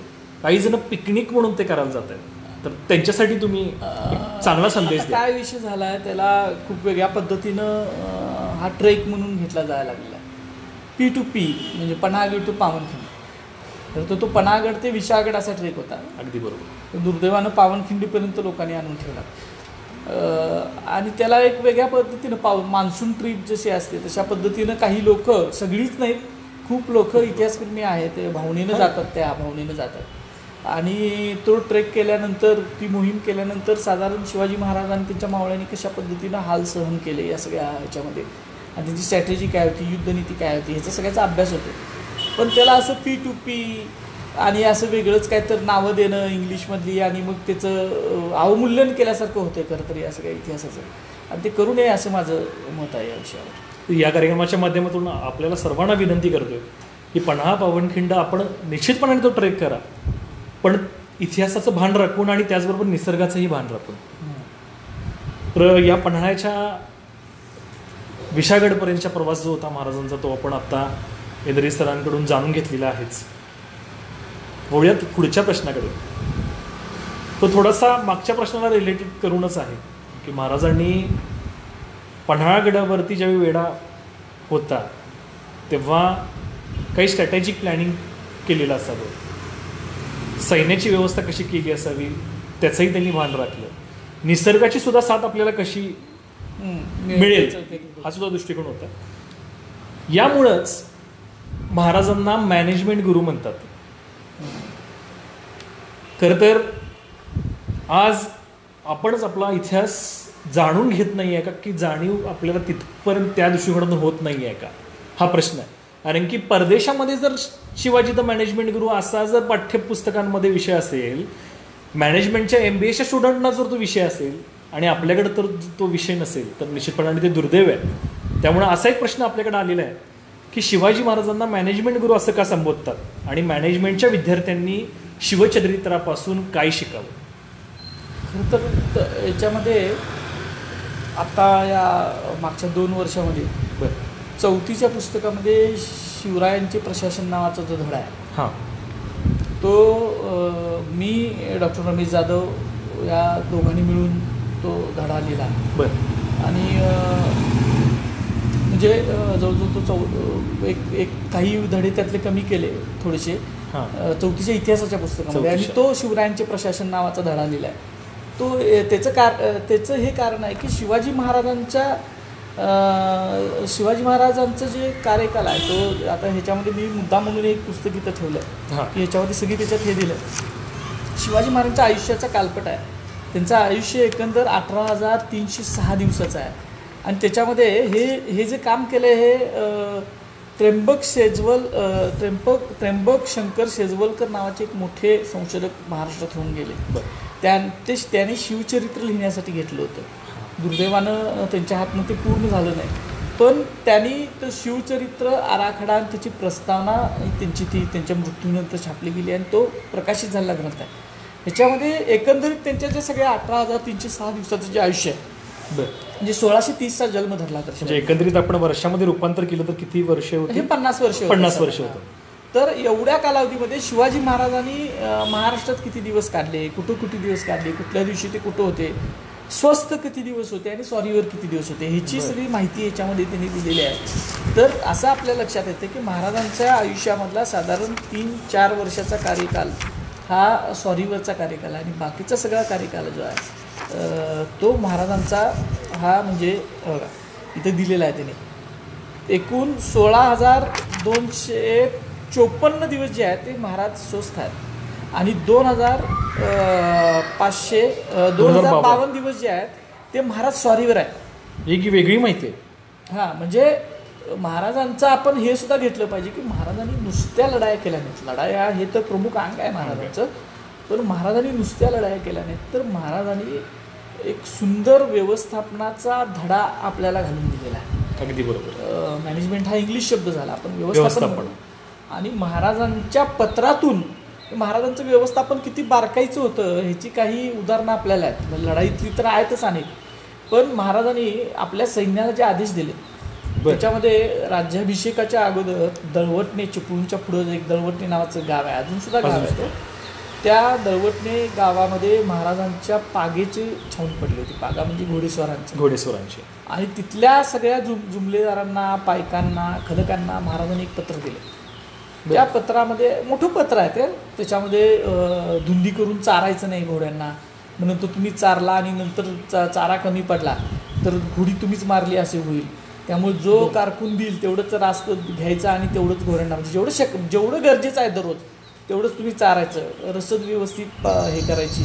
ज्या गंजा गवतासाठी लावलेल्या होत्या सगळ्या त्या गंजांचं संरक्षण तर त्यांनी महाराज किती बारकाईने बघायचे की महाराजांनी त्या पत्रामध्ये असं म्हटलं की तुम्ही रात्री दिवा लावाल, त्यावेळेला गोडे तेलाची दिवे असायची, केरोसिन वगैरे खूप नंतर आलं, दिवा लावाल आणि दिव्याची वात, दिवा तसाच सोडावा रात्री झोपायच्या अगोदर, आणि दिव्याची वात उंदराला ते तेल आणि हे वात आवडतं म्हणून तो उंदीर तसाच घेऊन पळत जाईल आणि आग लावेल गंजीला, तर ती वाती तुम्ही घालवून विझवायचं आणि बारकाईचा अभ्यास आहे. हे मॅनेजमेंट आहे, म्हणजे हे मायक्रो लेव्हलचं मॅनेजमेंट म्हणायचं, हे मायक्रो लेव्हलचं व्यवस्थापन. म्हणजे सैन्याची छावणीला काय आदेश द्यायचा एखाद्या राजानं, किती मोठा सेनापती, 300 गड त्याच्या ताब्यात, प्रचंड मोठं 1 लाखाचं त्यावेळेला महाराजांचं हे झालं होतं, सैन्य झालं होतं 1,00,000-1.25 लाखाचं. आणि असा माणूस हा एवढ्या बारीक गोष्टीकडे लक्ष देतो, हे महाराजांचं व्यवस्थापन आहे. अनेक गोष्टी आहेत महाराजांच्या व्यवस्थापनामध्ये. म्हणजे आपल्याला आज्ञापत्रांमध्ये शिवाजी महाराजांचं आज्ञापत्र जे आहे, जे खरं तर रामचंद्रपंत अमात्यांनी ते नंतर लिहून घेतलं, म्हणजे ते नोट केलं, पण ते शिवाजी महाराजांचे स्वतःच्या आज्ञा आहेत त्या. तर त्याच्यामध्ये अनेक गोष्टी, त्यामध्ये वृक्ष संवर्धनाचं सुप्रसिद्ध आज्ञापत्र आपल्याला माहीत आहे की झाडांचं संवर्धन कसं करावं आणि त्याच्याबद्दलच्या नियम, रूल्स अँड रेग्युलेशन्स महाराजांनी ती घालून दिली. तो प्रश्न आपल्याकडे आहेच पुढचा, निश्चितपणे सखोल आपण त्याच्यामध्ये बोलू नंतर. असं आहे मॅनेजमेंटच्या बाबतीत बोलायचं तर किल्ला जिंकणं, किल्ला बांधणं, ह्याच्यामध्ये एक मॅनेजमेंट आहेच. किल्ल्याची बांधणीमध्ये मॅनेजमेंट आहे. की आज आपण बघतोय की रायगडसारखा किल्ला 1670ला महाराजांनी बांधायला सुरुवात केली रायगडला, आणि 74ला तर राज्याभिषेक होता. तब्बल रायगड किल्ल्याचं सगळं फोर्टिफिकेशन बांधून आणि 74पर्यंत 300 इमारती रायगडवर उभ्या होत्या, मोठ्या मोठ्या 300 इमारतींचं एक शहर हे 4 वर्षामध्ये महाराजांनी बांधलं. 4 वर्षामध्ये एक शहर उभा करणं. आणि बरं, दुसरी कामं थांबलेली नाही आहेत. म्हणजे दुसरीकडची जी सैन्याची जी कामं आहेत, सैन्यासाठी सैन्य म्हणजे काय नुसतं तलवार लागत नाही, त्याला घोडा, तलवार, त्याला वेपन हे लागतात, शूज लागतात, त्याच्यामध्ये घोड्यावर बसायला खुगीर लागतं, त्याला नाला लागतात. म्हणजे एक नुसतं पागेचं सांगायला लागलं तर तुम्हाला अनेक गोष्टी, बेल्स लागतात, त्याच्यात अनेक गोष्टी ज्या आहेत, ह्या सगळ्याचं व्यवस्थापन जे आहे एवढ्या सगळ्या सैन्याला पुरवलं. ह्याचे कारखाने कुठं असतील ह्याचा आपण अभ्यास अजून केला पाहिजे की हे कोण करत होतं सगळं तयार. म्हणजे 40-40 हजारची पाग आहे, 40,000 घोडी आपण आता कल्पनाच करू शकत नाही. मग ह्याला लागणाऱ्या ज्या सगळ्या व्यवस्था आहेत ह्या सगळ्या कोण करत होते. म्हणजे मटेरियल्स अगदी मला वाटतं काही शस्त्रे परदेशातून सुद्धा मागवलेली आहेत असे उल्लेख आहेत. ब्लेड्स जे आहेत शस्त्रास्त्रांची, शिवाजी महाराजांनी परदेशात स्वतःच महाराजांचे तलवारीचं ब्लेड सुद्धा तिरंगी होतं, म्हणजे पोर्तुगीज बाहेरनं आलेलं होतं, ते आहे ते ब्लेड्स मागवलेले. ते सगळं व्यवस्थापन आहे ना सैन्याचं, ते खूप महत्त्वाचं आहे. दुर्ग बांधणी व्यवस्थापन आहे, दुर्ग बांधल्यानंतरचं त्याचं रखरखावचं जे व्यवस्थापन आहे, म्हणजे त्याच्यामध्ये कारखानीस असायचा, त्याच्यामध्ये जमिनीस असायचा, त्याच्यामध्ये सबनीस असायचा, त्याच्यामध्ये हवालदार असायचा, त्याच्यामध्ये अनेक जी आहेत त्याची ती हायरार्की महाराजांनी तयार करून ठेवली होती की कसं ते थोडक्यात ऑर्गनायझेशन स्ट्रक्चर एखाद्या किल्ल्याचं ही सेट होतं. तेच व्यवस्थापन आहे. तेच व्यवस्थापन. रसद दरवर्षी कशी ठेवायची, कुठल्या गावातनं ती रसद किल्ल्यावर येणार, ती कुणी आणायची, तिचं प्रिझर्वेशन कसं करायचं पावसाळ्यामध्ये, ह्या सगळ्या बाबी त्याच्यामध्ये होत्या. किल्ल्यांवरच्या ज्या तोफा असायच्या, म्हणजे हे सगळं व्यवस्थापनामध्ये येतं. किल्ल्यांवरच्या तोफा पावसाळ्याच्या अगोदर त्यांना अंगडी घालायला लागायची, त्यांना मेन लावून ठेवायला लागायचं. दारू व्यवस्थित ती साठवून ठेवायला लागायची दारू काठ्यामध्ये. दारू म्हणजे ह्याची दारू तोफेला लागणार. ह्या सगळ्या गोष्टीचं व्यवस्थापन हे खूप उत्कृष्ट दर्जाचं महाराजांचं होतं. हे आपल्याला लक्षात येते नंतरचा अभ्यास शिवचरित्राचा आपण केला आणि शिवचरित्राच्या नंतरचा की किती उत्कृष्ट दर्जाचं व्यवस्थापन महाराजांचं होतं. आणि एक सर्वोत्तम म्हणजे महाराजांच्या व्यवस्थापनाची जी तत्त्वं आहेत ती कालातीत आहेत. कालातीत म्हणजे अजूनही आपण त्या महाराजांच्या व्यवस्थापनातून खूप गोष्टी घेऊ शकतो ज्या आजही आपण इम्प्लिमेंटेशन त्याचं आपल्या जीवनामध्ये करू शकतो किंवा राष्ट्राच्या जीवनामध्ये करू शकतो. फक्त मॅनेजमेंट स्टुडंटच त्याचा अभ्यास करायचा नाही आहे, सगळ्यांनी घ्यायला. सामान्य व्यक्ती सुद्धा महाराजांच्या चरित्राचा या पॉईंट ऑफ व्ह्यू म्हणजेच व्यवस्थापनच्या पॉईंट ऑफ व्ह्यू अभ्यास करू शकतो. ह्याच्यावरच आपल्याला 1, 2, 3 तास बोललो आपण व्यवस्थित, तरी पूर्णाने एवढं महाराजांच्या अनेक गोष्टी आपल्याला सांगता येतात. तर त्याच्या पुढचा प्रश्न आहे तो म्हणजे शिवरायांनी डोंगरी किल्ले तर बांधलेच, त्याचबरोबर समुद्रमार्गे जे आक्रमण होत होतं तिथंही किल्ले बांधले. आजही आपण बघतोय समुद्रमार्गे देशांवरती हल्ले होत आहेत. तर शिवाजी महाराजांना जे भारतीय आरमाराचे आज आपण जनक म्हणतोय, तर त्यातून म्हणजेच शिवरायांच्या आरमार जे होतं त्याची सिद्धता महाराजांनी जी केलेली होती त्यातून कशी आपण प्रेरणा घ्यायची आहे. आज जे हल्ले होत आहेत, परकीय आक्रमणं जी होत आहेत ती समुद्रमार्गे होत आहेत. शिवाजी महाराजांना मगाशी आपण खूप चांगलं बोलला की शिवाजी महाराज हे भारतीय आरमाराचे जनक आहेत, म्हणजे फादर ऑफ इंडियन नेव्ही त्यांना म्हटलं. अगदी बरोबर. समुद्राचा आणि समुद्रामधनं चालणाऱ्या व्यापाराचं महत्त्व ओळखणारा हा एकदेशीय पहिला राज्य. त्याच्या अगोदर चौलांचं होतं, पंड्यांचं होतं, आरमार नव्हता असं नाही, पण त्याला ज्या पद्धतीनं महाराजांनी त्याच्याकडे बघितलं तसं ह्याच्या अगोदरच्या कुठल्या राजानं बघितलेलं होतं असं आपल्याला जाणवून येत नाही किंवा दिसत नाही इतिहासाचा अभ्यास केल्यानंतर. महाराजांना हे लक्षात आलं की ज्याचे आरमार त्याचा समुद्र, समुद्रावर सत्ता जर गाजवायची असेल तर आपल्याला आरमाराची सिद्धता केली पाहिजे. महाराजांनी 1656ला दुर्गाडी नावाचं जे बंदर आहे आपल्याकडं मुंबईच्या आसपास ठाण्याच्या मध्ये आता त्या ठिकाणी महाराजांनी पहिल्यांदा आरमारची सिद्धता केली. आरमार उभा केलं त्यांनी 1656ला केलं महाराजांनी आरमार उभा. आणि त्याच्यानंतर महाराजांनी नुसता आरमार उभा केलं नाही तर शिवाजी महाराजांनी त्या आरमाराला लागणारी जी संरक्षण म्हणजे स्ट्रॉंग होल्ड्स जे आहेत ते सुद्धा निर्माण केले. त्याला कुठला स्ट्रॉंग होल्ड होता आरमार तर असं बिल्टअप होणार नाही आता. त्या बोटी ज्या आहेत त्या बोटी डेव्हलप करण्यासाठीच लागणारा कच्चा माल जो आहे इथपासूनचा सगळा अभ्यास असतो. खूप अभ्यास होता त्याच्यामध्ये. त्याच्यासाठी आपल्याकडे तसे कारागीर नव्हते, आपल्याकडे तशी तंत्रज्ञ नव्हतं, म्हणून महाराजांनी पहिल्यांदा पोर्तुगीज कारागीर बोट बांधण्यासाठी आपल्याकडे वापरलेत त्यांनी. आणि त्याच्यामध्ये महाराजांनी ते आरमार तर उभा केलंच, म्हणजे समुद्रात तरंगणारं जे आहे ते उभा केलं. त्याचबरोबर महाराजांनी मीच मगाशी सांगितले स्ट्रॉंग होल्ड्स उभा केले. त्याच्या अगोदर स्ट्रॉंग होल्ड्स कुणाचे होते? आरमारी स्ट्रॉंग होल्ड्स म्हणजे जंजिरे, समुद्रातील किल्ले आरमारासाठी. त्याचा जंजिऱ्याच्या सिद्धीचा एक जजिरे ग्रुप होता राजापूरच्या दंडराजापूरच्या खाली. प्रचंड मोठा किल्ला. आज सुद्धा सगळ्या जगातल्या कॅसल्स जे आहेत समुद्रातले त्याच्यातला 1 नंबरचा किल्ला म्हटला तर तो जंजिरा. पण महाराजांनी त्याला शह देण्यासाठी पद्मदुर्ग वसवला. त्याच्या जवळपासच आहे ना तो. वाक्य आहे पत्रातलं की राजापूरच्या उरावर दुसरी राजपुरी वसवली आहे पद्मदुर्गच्या. म्हणजे जंजिरा जिंकता आला नाही म्हणून महाराजांनी जंजिरा सारखा त्याच्या जवळपास किल्ला बसवला. सिंधुदुर्ग सारखा, विजयदुर्ग, म्हणजे जिथं 84 बंदर यायचा जागा नाही, म्हणजे 84 बंदर जी आहेत तशी यायचा जागा नाही असं म्हणायचे. आणि तिथं महाराजांनी त्या कुर्ते नावाचं बेट होतं आणि सिंधुदुर्ग वसवला. आणि सिंधुदुर्ग किल्ल्याचं वैशिष्ट्य हे की सिंधुदुर्ग किल्ला जंजिऱ्यासारखाच अजिंक्य राहिला आहे. तो एकदाच फक्त इंग्रजांच्या ताब्यात गेला. तो मग शिवाजी महाराजांच्या नंतर खूप 1762च्या नंतर 1767च्या दरम्यान तो साधारण मला एक तारीख लक्षात नाही, पण त्यावेळेला तो गेला इंग्रजांच्या ताब्यात. नाही तर तो त्या किल्ल्यावर अनेक वेळा पोर्तुगीजांनी हल्ला करायचा प्रयत्न केला होता की आपण तो किल्ला ताब्यात घेऊ म्हणून. तो फक्त नाही गेला, तो किल्ला तसाच राहिला. तो जंजिरे सिंधुदुर्ग बांधला, त्याच्या भोवतीनं राजकोट बांधला, पद्मदुर्ग बांधला, सर्जाकोट बांधला. सुवर्णदुर्गाची नवीन महाराजांनी बांधणी करून घेतली दापोलीच्या जवळ. विजयदुर्ग जो आहे घिरिया म्हणायची त्याला, तो लहानसा किल्ला होता, तो विजयदुर्गचं फोर्टिफिकेशन त्यांनी मजबूत करून घेतलं. कुलाब्याचा किल्ला महाराजांच्या शेवटच्या काळामध्ये बांधणी चालू होती. खांदेरीचा किल्ला महाराजांनी बांधला. अनेक किल्ले शिवाजी महाराजांनी कोस्टलवर बांधून घेतले जे आरमारी स्ट्रॉंग होल्ड्स झाले आपले.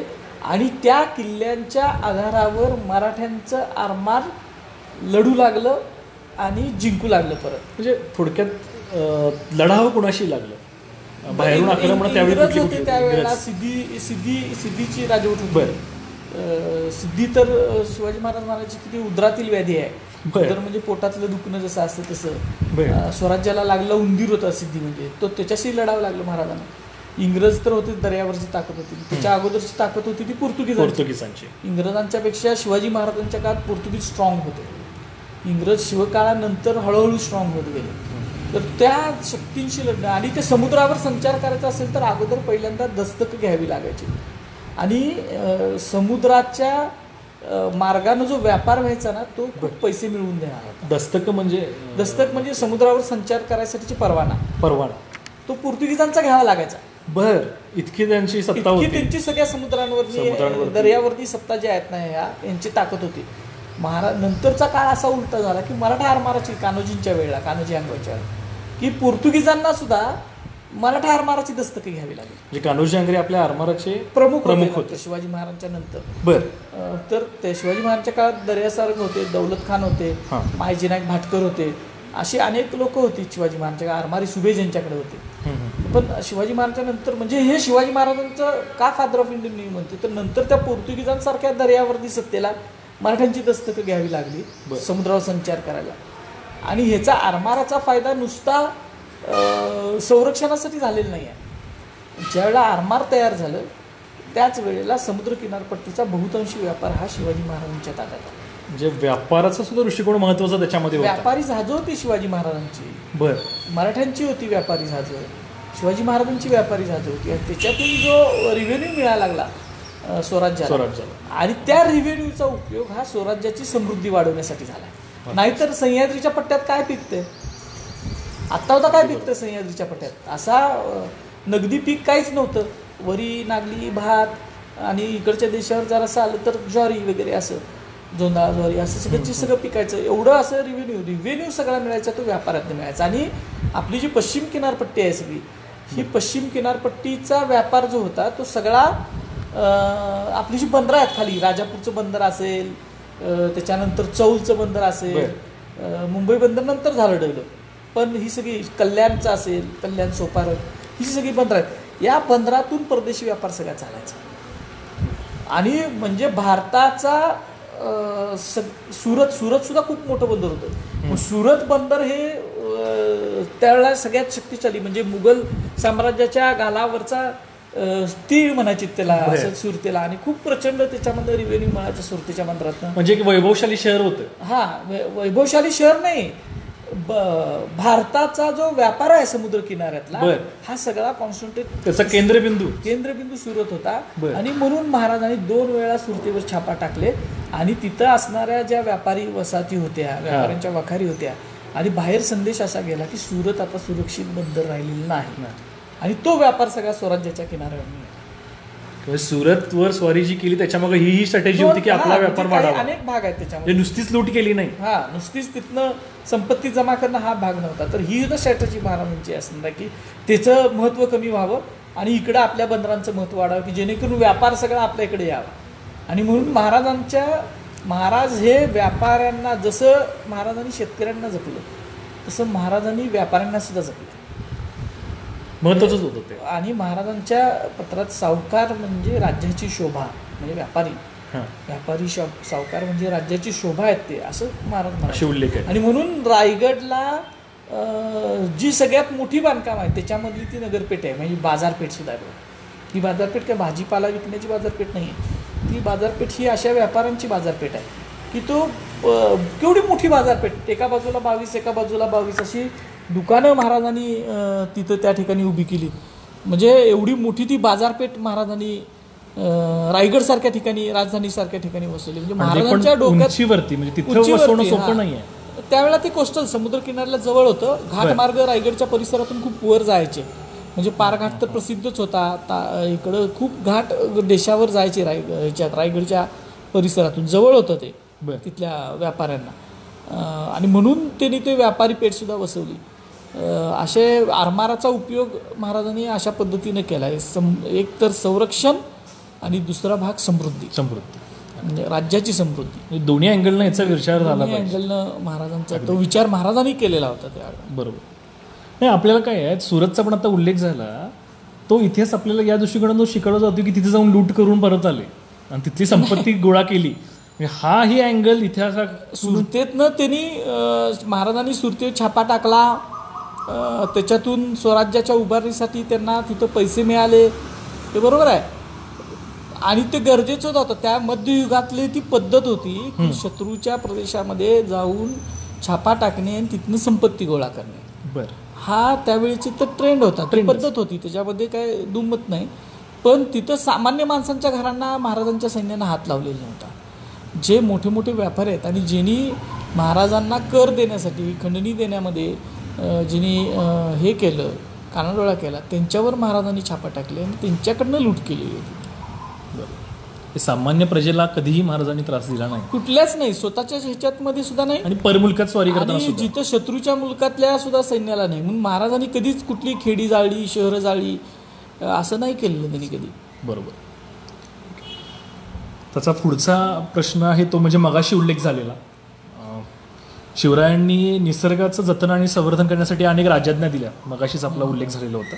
तर त्यांचे हे जे उदारमतवादी धोरण होतं निसर्गाबद्दलचे, तर त्याच्याकडून आत्ता जे काय आहे, आपण निसर्ग प्रेमींची वेगळी वेगळी ॲक्टिव्हिटीज बघतोय, तर त्या ॲक्टिव्हिटीजकडे बघताना महाराजांनी जी काय त्यावेळीची उद्दिष्ट काढून दिलेली आहेत त्याचा निश्चितपणे अभ्यास व्हायला पाहिजे. दोन भाग आहेत की त्यावेळेला आत्ता जसं ग्लोबल वॉर्मिंग आणि निसर्गाचा विनाश एवढा आपण जेवढा केलेला आहे तेवढा काय 350 वर्षापूर्वी झालेला नव्हता. तो नसताना सुद्धा त्यांनी उद्दिष्ट ठेवली. असं असताना सुद्धा महाराजांनी वृक्ष संवर्धनासंदर्भातली जी आदेश देऊन ठेवलेले आहेत किंवा पाणी जतन कसं करावं, पाण्याचा वापर कसा योग्य पद्धतीने करावा, हे जे काय महाराजांनी आदेश देऊन ठेवलेले आहेत ना, ते अजूनसुद्धा आपण घेण्यासारखे आहे. म्हणजे महाराजांनी झाडांच्या संदर्भात जे सांगितलं ना की स्वराज्यातील आंबे, फणस आदी करून जी झाडं आहेत ती 1-2 वर्षात होतात असं नाही. आजसुद्धा आपल्या खूप लोकांना समजत नाही, कचरा पडतो दारात म्हणून झाडं तोडून टाकतात, मोठी मोठी म्हणजे 10-12 वर्षाची वाढलेली झाडं फांद्या तोडून टाकतात त्याचे, काय तर कचरा पडायला लागला एवढ्याशा कारणाने. महाराजांचं वाक्य त्याच्यातलं बघा, 1-2 वर्षात ती झाडं होतात अशी नाही. आणि जिनी ती लावलेत त्यांनी ती लेकरासारखी जतन केलेत, म्हणजे मुलासारखी ती झाडं जतन केलेत, त्यामुळे ती तुम्ही तोडू नका. ते राजज्ञेमध्ये पण तसा उल्लेख आहे की त्याला मुलासारखं जपा, मुलाची उपमा दिली. लेकरासारखी तिने तोडू नका. आणि जी कामातून गेलेली आहेत झाडं, म्हणजे खूपच मोठी झाली, झाडासुद्धा वय होतं आणि ती झाडं आता जीर्ण व्हायला लागले, तर तशी झाडं मालकाच्या मर्जीनं त्याला पैसे देऊन तोडून घ्यायचे.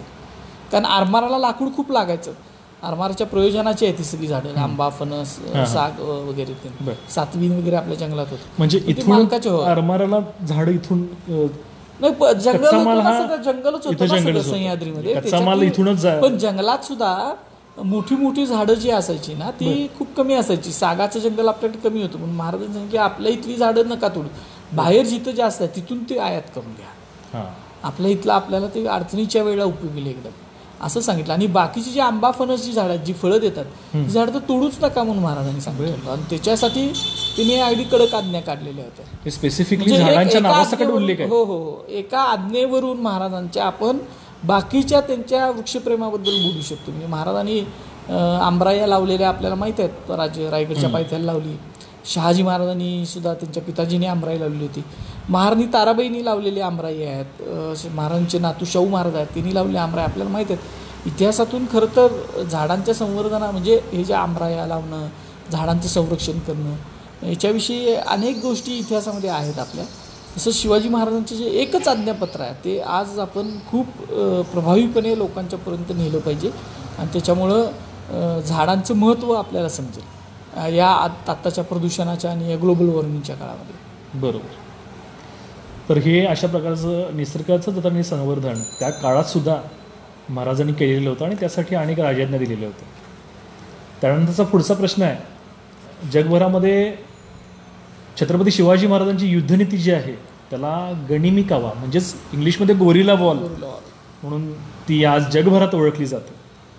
तर या गोरिला वॉरमधून म्हणजेच गनिमी काव्यामधून महाराजांनी संरक्षण सिद्धता जी आहे ती सगळ्या जगाला दाखवली. तर ती जी संरक्षण सिद्धता आहे म्हणजे गनिमी काव्याचा मर्म जो आहे तो मर्म काय आणि त्यांनी ती साध्य कशी केली? आता कसं आहे की महाराजांचं जे राज्य होतं ते सह्याद्रीच्या पट्ट्यामधलं आहे. म्हणजे तुम्ही बघा सह्याद्री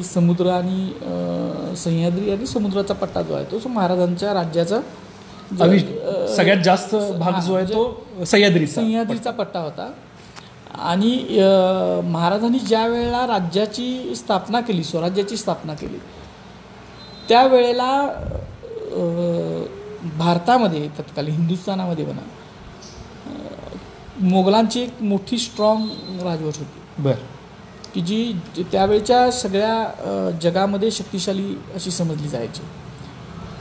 इकडं निजामशाही नष्ट झालेली होती, ती पोकळी निर्माण झाली होती आणि एका बाजूला कुतुबशाह आणि एका बाजूला आदिलशाह. आदिलशाह महाराजांच्या जवळ होता जास्त. तसं म्हणायला गेलं तर आणि ह्या निजामशाह 300 वर्षाच्या रुजलेल्या मजबूत राजवटी होत्या आणि लोकांच्या मनामध्येच या राजवटींचं भय हे प्रचंड होतं. कारण यांनी खूप क्रूरपणे आपली सत्ता राबवलेली आहे. म्हणजे एखाद्यानं बंड केलं तर त्याचा समूळ त्याच्या सगळ्या घरादाराचा विनाश करायचा आणि त्याच्या सगळ्या घरादारावरून गाढवाचा नांगर फिरवायचा. म्हणजे गाढवाला नांगर झुपून गाढवाचा नांगर फिरवायचा अशी पद्धत त्यावेळेला होती. आदिलशाचा आपल्याला माहीत आहे, पुणे जहागिरीवरनं सुद्धा गाढवाचा नांगर मुरारपंतानं फिरवलेला होता आदिलशाच्या सरदारानं. शिवाजी महाराजांच्या म्हणजे शहाजी महाराजांच्या जहागिरीवरून तो गाढवाचा नांगर फिरला होता. का? तर शहाजीनं बंड केलं. म्हणजे त्यांच्या दृष्टीनं बंड, आपल्या दृष्टीनं ते स्वातंत्र्याचा लढा. आणि म्हणून तो मुरारपंत आला, मुरार जगदेव आला आणि त्यानं ते गाढवानं खरं गाढवाला नांगर जुंपून ते प्रतिकात्मक होतं ते की ते नांगर जुंपायचं आणि ते म्हणजे लोकांचं मॉरल डाऊन करायचं, लोकांचं मॉरल मानसिकता बंड करायची, प्रचंड ताकदीनं क्रश करून टाकायचं असं होतं. महाराजांनी काय केलं, महाराजांनी मग आपल्याला माहिती आहे ते सोन्यानं नांगरले, ती शहाजी महाराजांनी नांगरली भूमी. सोन्यानं जे नांगरानं जी भूमी नांगरली ती 36ला पुणे ही जहागीर होती शहाजी महाराजांची. आदिलशहाकडे नाही, ती निजामशाह आणि आदिलशाह अशी दोघांच्याकडनं मिळालेली ती जहागीर होती, परंपरागत जहागीर होती. इंदापूर, चाकण, पुणे शहाजी महाराजांच्याकडे. तर तो शिवाजी महाराजांनी या सगळ्या परिस्थितीमध्ये म्हणजे मानसिकता लक्षात घ्या की कुठलाही एकदेशीय सरदार हा सरदारकी करायचा. म्हणजे आदिलशाहकडे जायचं, आदिलशाहचं पटलं नाही तर निजामशाहकडे जायचं, निजामशाहचं पटलं नाही तर कुतुबशाहकडे जायचं, कुतुबशाहचं पटलं नाही तर मोगलांच्याकडे त्याचं सरदार म्हणजे त्याचं मानलिकत्व थोडक्यात चाकरी. पण कुणीही स्वतःचं स्वतंत्र राज्य, सार्वभौम राज्य निर्माण करायचं मनातही आणलेलं नव्हतं. त्यावेळेला शिवाजी महाराजांनी स्वराज्य निर्माण केलं आणि महाराजांचं सैन्य त्यावेळेला संख्येने लहान असल्यामुळं इतर लोकांच्यापासून महाराजांना एक वेगळी युद्धनीती अवलंबणं भाग होतं. ती महाराजांनी मलिक अंबरनं खरं तर तिची सुरुवात केली असं म्हटलं जातं. आणि मग महाराजांचे जे पिताजी आहेत शहाजी महाराज, यांना स्वराज्य संकल्पक म्हणतो आपण, त्या शहाजी महाराजांनी त्याचा खूप चांगल्या पद्धतीनं पहिल्यांदा उपयोग केला. आणि मग त्या सगळ्या गोष्टी शिवाजी महाराजांनी घेतल्या आणि त्याच्यामध्ये परत तिने ॲडव्हान्सपणा केला. म्हणजे महाराजांनी सह्याद्रीचा उपयोग करून घेतला, महाराजांनी किल्ले बांधले, किल्ल्यांच्या आधारावर लढायचं ठरवलं. म्हणजे शिवाजी महाराजांचं किल्ल्यांबद्दलचं असं महत्त्व होतं की गनिमी काव्याच्या युद्धामध्ये किल्ला दुर्ग हा एक भाग होता, म्हणजे प्रमुख केंद्रस्थानी तो किल्ला असायचा. की जसा शेतकरी शेतामध्ये माळा घालतं आणि त्याच्यावरून शेताचं रक्षण करतो, म्हणजे मचान बांधून शेतात ते राहून मचान पाखरांवर, तसं स्वराज्यातमधले हे किल्ले म्हणजे हे मचान आहेत, हे माळे आहेत, त्याच्यामुळे स्वराज्याचं रक्षण होणार आहे. आणि म्हणून महाराजांनी त्या किल्ल्यांचा उपयोग गनिमी काव्यासाठी करून घेतला. आणि बघा तुम्ही हे सगळा त्याचा उपयोग किती झाला किल्ल्यांचा आपल्याला. शिवाजी महाराजांच्या काळात झालाच. शिवाजी महाराजांच्या नंतर ज्यावेळेला औरंगजेब आला ना स्वराज्यावर चालून, त्यावेळेला सगळ्यात जास्त उपयोग किल्ल्यांचा आपल्याला झाला. म्हणून त्या शिवदिग्विजय बकरीमध्ये म्हटलेलं होतं महाराजांनी की माझा एक एक किल्ला एक एक वर्ष लढला तर औरंगजेबाची उमर गुजरून जाईल. तर तसंच झालं, औरंगजेबाची उमर गुजरून गेली पण मराठ्यांचे राज्य राहिलं.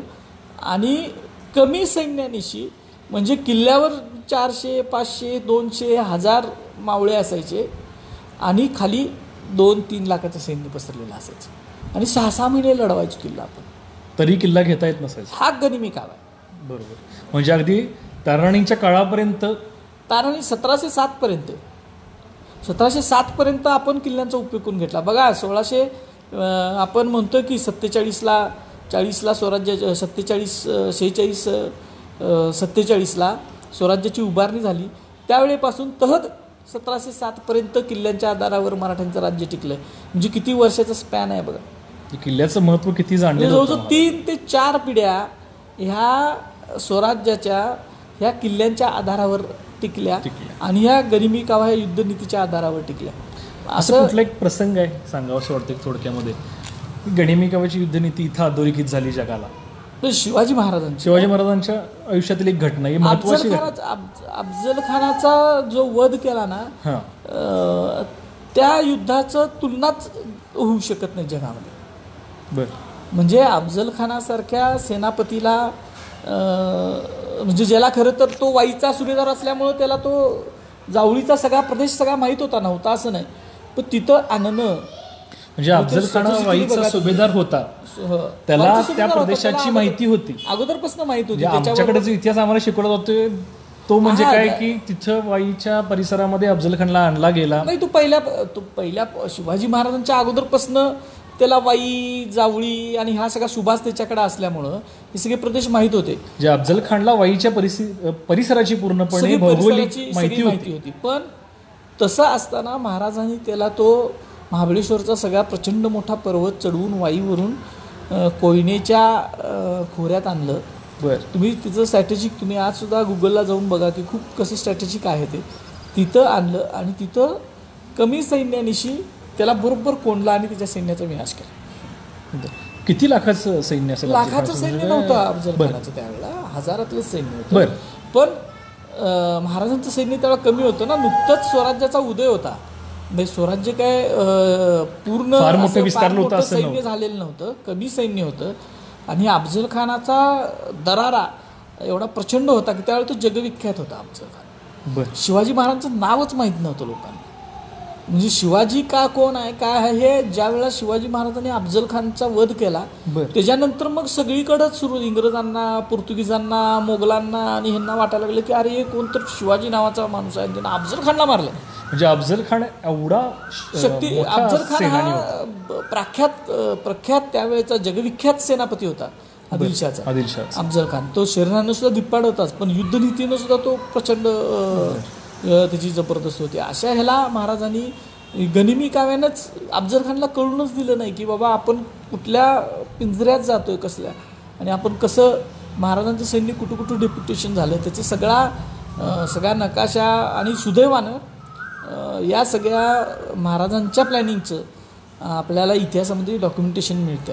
मराठ्यांच्या इतिहासातलं दुर्दैव आहे असं की खूप आपल्याला पत्र खूप कमी मिळतात किंवा डॉक्युमेंटेशन कमी मिळते. पण हे जे काय प्रतापगडच्या पायथ्याचं युद्ध झालं म्हणजे त्याची सगळं डॉक्युमेंटेशन मिळतं. आणि ते त्याचे जे स्ट्रॅटर्जी महाराजांनी केलेल्या होत्या, कुठलं सैन्य कुठं ठेवलेलं होतं, वाटा कशा अडवलेल्या होत्या झाडं तोडून, घाटमार्ग कसे अडवलेले होते, अचानक छापा कसा घातला, त्यासाठी संकेत काय ठेवलेले होते, अशा अनेक ज्या गोष्टी आहेत ना ह्या खरं तर अभ्यासण्यासारख्या आहेत. अजूनही आपण अभ्यास त्याचा केला पाहिजे असं मला अजून सखोल होणं गरजेचं आहे. असं हे एक उदाहरण आहे. शिवचरित्रात तर अशी लढाईची कारतलब खानाचं युद्ध तुम्हाला माहीत असेल, उंबरखिंडीचं युद्ध आहे की जो आला त्याने उंबरखिंडीच्या नळीत, मी प्रवास जाऊन आलो त्या उंबरखिंडीच्या ठिकाणी म्हणजे 1 वर्षभरापूर्वी. तर अशी ती चिंचोळी वाट आहे, नंतर मोठं नदीचं मोठं प्रचंड असं विस्तार आहे, म्हणजे असं पात्र आहे ते. तर त्याच्यामध्ये कारतलब खानाला पूर्ण शरण म्हणजे लढाईच झाली नाही तिथं, पण त्याच्या तब्बल 20,000च्या सैन्याला महाराजांच्या 4-5 हजार सैन्यानं शरण आणलं. काही नाही, लढाई नाही, काही नाही, नुसते बाण. आणि कुठनं बाण येतात झाडीतनं काही माहीत नाही, दगड कुठनं येतात कोंडीत पकडलं त्याला. सरळ पाठीमागं सुद्धा जाता येईना, पुढं सुद्धा जाता येईना. अशा ह्या गनिमी काव्याच्या लढाई आहेत, ह्या अनेक आहेत. म्हणजे कारतलब खान हा मोगलांचा सरदार होता, उझबेक होता तो. म्हणजे उझबेकिस्तान जे आहे आताचं तिथनं एक मोगलांचे जे सरदार असायचे म्हणजे आदिलशामध्ये सुद्धा आणि मोगलांच्या मध्ये सुद्धा बहुतांशी ही बाहेरनं आलेली मंडळी असायची. मोगलांच्याकडनं तर खूप त्यांना तुर्क वंशाचा खूप म्हणजे चंगेज खानचेच वंशज म्हणायचे नाही. आणि त्यांना खूप हे होता म्हणजे तैमुरलंग आणि चंगेजचा खूप अभिमान होता मोगलांना. त्यामुळं इकडचे जे उझबेकिस्तान आहे, काबूल आहे, कंधार आहे, जे तिकडचे आता हे रशियाच्या पट्ट्यातले स्वतंत्र झालेले देश आहेत ना, इथनं आलेले सेनापती त्यांना खूप मान असं तिकडं आलं तिथल्या राज्यातनं इकडं की त्यांना मोठे मोठे पदं दिली जायची, त्यांना पदव्या दिल्या जायच्या सेनापती. तसा तो तिकडनं आलेला होता तो कारतलब खान. आणि त्याला सह्याद्री माहित नसतं, त्याला सगळं सह्याद, त्याला डोंगर रांगा वगैरे माहित होत्या. डोंगरात सगळीकडे डोंगर आहेत ना, कुठं नाही, चंबळच्या खोऱ्यात वगैरे पार केले होते. तिकडं कंधार, काबूल, कंधार इकडं तर मोठे मोठे आपल्यापेक्षा मोठे डोंगर आहेत. पण युद्धनीती म्हणजे डोंगरांचा उपयोग करून घेण्याची जी नीती आहे, आपण गनिमी काय बोलतो ना, तर डोंगरांचा उपयोग हा गनिमी कायासाठी कसा हे महाराजांनी हेरला. आणि त्याचा खूप चांगला उपयोग करून घेतला. बरोबर. आणि मग शिवाजी महाराजांना आपण गनिमी काव्याचे जे म्हणतोय आपण मास्टर गनिमी काव्याचे गुरुलावरचं, बरोबर, त्याच्यासाठी पडलं की ज्या ज्या युद्ध शिवाजी महाराजांनी केली ती खूप कमी संख्येमधनं जास्त सैन्याला तिने अटॅक करून आणि पराभव केला. बहुतांशी युद्ध ही गनिमी काव्याने जिंकलेलीच आहेत. असे जवळजवळ जिंकलेत त्यांनी, जवळजवळ. काही युद्ध हारलेत तशी, म्हणजे असं काय नाही की सगळं जिंकत गेलेत असं नाही. खूप वेळा पराजय सुद्धा पदरी पडलेला शेवटी सुद्धा महाराजांचा जालन्याच्या स्वारीवरने येताना त्याचं नाव तो मोगल सरदार होता तो पाठीमागे लागला ना महाराजांच्या. बर. त्यामुळं महाराजांचा तसा पळावं लागलं महाराजांना. ते तिथली जी काय तिने लाडाचं कारण पन्हाळ्याचाही उल्लेख आहे, महाराजांनी स्वारी केलेली होती स्वतः. तो पन्हाळ्याचा तो नंतर कोंडाजी फर्जंदांना पाठवलं. नंतर खूप आले. 66ची स्वारी जी होती महाराजांची, तिथं महाराजांचा पराभव झाला होता, पन्हाळा जिंकता नव्हता आलेला. असे आहेत. पण तो कसं थेट हल्ले होते, थेट हल्ले. पण जिथं जिथं गनिमी कावा महाराजांनी केला तिथं तिथं महाराज विजयी झाले. त्यालाच रिलेट करून पुढचा प्रश्न आहे, म्हणून मी मुद्दामून कोंडाजी फर्जंदांचं नाव घेतलं. पुढचा प्रश्न असा आहे, स्वराज्यामध्ये मावळ्यांचं योगदान सुद्धा अतुलनीय होतं. तत्कालीन सैन्य व्यवस्था कशा प्रकारची होती आणि खुबीनं महाराजांनी त्याचा वापर अतिशय चांगल्या पद्धतीने केला. म्हणजे महाराज पन्हाळ्यावरचं युद्ध स्वतः पन्हाळा काबीज करू शकले नाहीत, पण कोंडाजी फर्जंदांना त्यांनी पाठवलं आणि कोंडाजी फर्जंदांनी अवघ्या मला वाटतं 60 मावळ्यांशी तो किल्ला ताब्यात घेतला. म्हणजे मावळ्यांचं सुद्धा योगदान जे आहे स्वराज्यामध्ये ते अतिशय महत्त्वाचं आहे. आणि मावळ्यांबद्दल मावळे म्हणतोय आपण आता जी काय आपली प्रतिमा आपल्या डोक्यात आपण घेऊन ठेवली ना. आता शेवटचा प्रश्न घेऊ आपण. हो, ते तासभर झालं. मावळ्यांची जी आपण आता ही काय प्रतिमा जी डोक्यात ठेवली ना ती पहिल्यांदा आपण पुसून टाकली पाहिजे. ही नुसती मावळे नाही आहेत, ही सामान्य नाही आहेत माणसं. ही आज जसे ट्रेन कमांडोज असतात ना, हे त्यावेळेचे ते ट्रेन कमांडोज आहेत. म्हणजे त्यांना सगळं ट्रेनिंग आहे. त्यांना वेषांतर करायचं सुद्धा ट्रेनिंग आहे, म्हणजे नुसतंच नाही. म्हणजे आणि त्यांना कडे चढण्याचं म्हणजे क्लाइम्बिंगचं ट्रेनिंग होतं, लक्षात ठेवा. बरं. त्यांना वाद्य वाजवायचं सुद्धा ट्रेनिंग आहे. म्हणजे आता हे मी मुद्दाम सांगतो की 60 मावळ्यांशी कसं जिंकू शकतं. पन्हाळासारखा एवढा बेला किल्ला, केवढा मोठा पसारा आहे त्याचा. तो काय लहानसा किल्ला नाही आहे ना, मनोहरगडासारखा किंवा पावनगडासारखा की 60 मावळ्यांशी जिंकावा. तर ते कमांडोज आहेत. त्या कमांडोनी तो सरप्राईज अटॅक करून तो किल्ला जिंकला. सर्जिकल स्ट्राईक थोडक्यात एक प्रकार. तो सर्जिकल स्ट्राईक करून पळून आले. पळून म्हणजे परत यायचं होतं, दुसऱ्या देशात नाही यायचं आत्ताचं. पण त्यावेळेस तो सर्जिकल स्ट्राईक करून तो जिंकून घ्यायचं, म्हणजे सरप्राईज अटॅक. आणि हे जे आहे ना ह्याच्यामध्ये ती जी कमांडो ट्रेनिंग आहे ना त्याच्याबद्दल आपण अजून खरं तर आपण अभ्यासच केलेला नाही. महाराजांच्या सैन्यामध्ये ज्या पद्धतीचं हे ट्रेनिंग दिलं गेलं मावळ्यांना, म्हणजे सैन्याला. कोंडाजी फर्जंद हा बघा तुम्ही विचार करा की कसा तो असेल. त्याची वेशभूषा आपण आता एकदम म्हणतो ते असं उडे नागडे वगैरे असलं काय नव्हतं. फुल्ली ट्रेंड फुल्ली इक्विप्ड माणसं होती, सिलेक्टेड होती. 60 ती सिलेक्टेड. म्हणजे एक मावळा तो 100 जणांना भारी असणार आहे. तो कमांडो आहे आणि त्याला सगळी शस्त्र वापरता येत होती. मग म्हणून मी मग सांगितलं ना की येत असणार आहे, साहजिकच आहे ना. त्यांना वाद्योदा वाजवता येत होती ना. ते वाद्य वाजवलं. पन्हाळा जिंकलाच ना, नुसतं लढाईचा विषय नाही आहे. ही 60 जण पन्हाळ्याच्या माचीवरून वर आली, म्हणजे क्लाइंब करून आलेत ते. म्हणजे रॉक क्लाइंबिंग आता जे आपण म्हणतो तसं. कुठल्या बाजूला माचीवरून पुसाटी बुरुजाची जी भाग आहे ना असा चिंचोळा, त्याला पन्हागडची माची म्हणतात. त्या माचीवरून ती सगळी मंडळी आली. ही वेगवेगळ्या भागात पसरली. यांच्याकडे शस्त्रास्त्रांबरोबरच वाद्य सुद्धा होती. आणि तिने एकाच वेळेला ती वाद्य कॅरी केली, शस्त्र आणि वाद्य दोन्ही कॅरी केली. सांगतो म्हणजे हे सगळं होतं. आणि एकाच वेळेला तिने वाद्य वाजवायला सगळीकडनं दंडनाट करायला सुरुवात केली. आणि पन्हागडावरचा तोच किल्लेदार होता ज्याने शिवाजी महाराजांच्या काळामध्ये शिवाजी महाराजांना गड जिंकून दिलेला नव्हता. बाबू खान त्याचं नाव त्या किल्लेदाराचं. त्या कोंडाजीनं डायरेक्ट जो अटॅक केला ना तो बाबू खानाच्या वाड्यावर केला. पहिलाच अटॅक किल्लेदाराच्या वाड्यावर केला. किल्लेदारच कापला. तीक्ष्ण तलवारीनं कोंडाजीनं किल्लेदाराचं मुंडकं उडवलं किल्लेदाराच्या वाड्याच्या आवारात. म्हणजे त्याच्यामध्ये काय झालं की मॉरल संपलं सेनापतीच पडला, सेनापती पडला की सगळं संपायचं. आणि त्यांनी ते बरोबर अटॅक करून सगळीकडनं सरप्राईज. लोकांना असं वाटलं पन्हाळ्यावरच्या की अरे कुठनं सैन्य आलंय आणि काय झालंय. आणि किल्लेदार पडल्यानंतर तर सगळाच विषय संपला. मग ह्याच्या अगोदर पन्हाळ्याची खडानी खडा माहिती मग काढलेली असणार आहे. किल्लेदार कोण आहे, तो झोपतोय कुठं, तो राहतोय कुठं, ह्या सगळ्याची माहिती घेऊन मग तो अटॅक केला. आणि मग हे आपण जे आहे ना की थोडंसं आता सिंहगडचा अटॅक जो आहे तो तानाजी मालुसरेंनी केला, तो तर प्री प्लॅन अटॅक आहे. त्याच्यामधली सगळी माहिती काढलेली आहे, किल्ल्याची, ती दरवाजांची माहिती काढलेली आहे, कमजोर बाजू काढलेली आहे आणि मग तो सगळा अटॅक केलेला आहे. ते हे आपण या बाजूनं मला वाटतं इथून पुढचा अभ्यास शिवचरित्राचा जाईल. आता थोडं मायक्रो लेवलला ज्यावेळेला आपण अभ्यास करू त्यावेळेला मग 60 मावळ्यांनी कसा पन्हाळ्यासारखा किल्ला घेतला हे आपल्या लक्षात येईल. मग 60 मावळ्यांनी घेतला आणि मग त्याच्यानंतर मग खाली सुद्धा सैन्य उभा होता आपलं, ते परत वर आलं लगेच. बरोबर, असा सगळा भाग आहे त्याच्यामध्ये. मला मुद्दाम एक गोष्ट सांगायची आहे की तुम्हाला जर इतिहासाचा अभ्यास करायचा असेल तर चित्रपट पहिल्यांदा बघू नका, कारण चित्रपटांमध्ये सगळे संदर्भ जे आहे. असं नाही. 2 भाग आहेत. एक तर इतिहास पोचवण्यासाठी नाटक, सिनेमा, कथा, कादंबऱ्या हा खूप प्रभावी माध्यम आहे, घ्यायला पाहिजे. पण चित्रपटमध्ये दाखवताना ज्या पद्धतीनं चित्रण केलं जातं तर ते चित्रण थोडंसं अवमूल्यन करणारं असतं. बरोबर, म्हणजे मराठ्यांचं, मावळ्यांचं अवमूल्यन करणारं चित्रण असतं.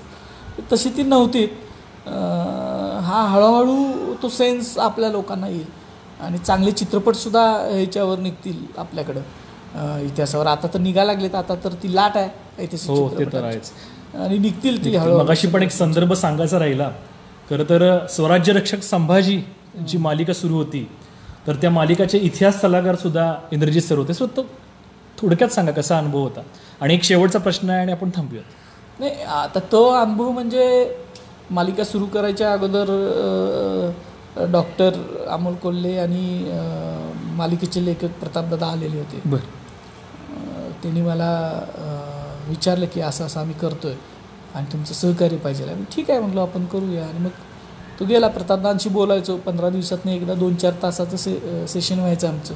आणि मग प्रतापदा ती लाईन धरून पुढे जायचे. खूप हुशार आहेत, नुसती कथाच नाही तर संवाद सुद्धा. ते मी हा प्रश्न का विचारला, संभाजी महाराजांचा इतिहास फार वेगळ्या पद्धतीनं लोकांपर्यंत पोहोचलेला होता आणि खरा इतिहास आपल्याला जगासमोर आणायचा. बऱ्यापैकी त्या मालिकेनं काय केलं तर स्वराज्य रक्षक मालिकेनं जो संभाजी महाराजांच्या ह्याच्यावर कलंक लागला. खरं तर तो वासी बेंद्रेंच्या पासून संशोधन करून अनेक लोकांनी, कमल गोखले आहेत, वासी बेंद्रे आहेत, डॉक्टर जयसिंगराव पवार आहेत, त्यानंतर आपले दारवटकर आहेत, अशी अनेक लोक आहेत की ज्यांनी हा कलंक पुसायचा प्रयत्न केला होता संशोधनाच्या माध्यमातून.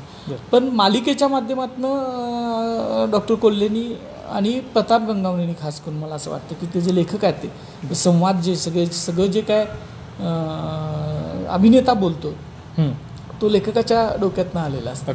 आणि खूप कष्ट होतं, कष्टानं ती सगळी मालिका ती पुढे नेलीत प्रताप गंगावणेंनी, अमोल कोल्हेनी. आणि एक चांगलं इतिहास म्हणजे इतिहासाचं दर्शन लोकांना घडवलं. खरं तर त्याच्यामध्ये मर्यादा होत्या की एकतर पैशाच्या मर्यादा, कारण संभाजी महाराज कायम लढाई आहेत, लढायांचं शूट आपण घ्यायचं म्हटल्यानंतर ते बाहेर कसं घेणार, त्याचे आर्थिक बंधनं असतात. टेक्निकली आता इथं सांगणं योग्य नाही, पण एका मालिकेला एका एपिसोडला एवढेच पैसे दिले जातात, तेवढ्यातच तुम्ही ते शूट करायचं असतं. असे सगळे भाग आहेत. आणि त्याच्या सगळ्या ह्याच्यातून संभाजी महाराजांची एक चांगली इतिहासाला धरून असणारी प्रतिमा त्या मालिकेनं लोकांसमोर नेली. महत्वाचं कुठलं अंग त्यातून दाखवलं गेलं संभाजी महाराजांचं असं आपल्याला वाटतं? संभाजी महाराज मुत्सद्दी होते.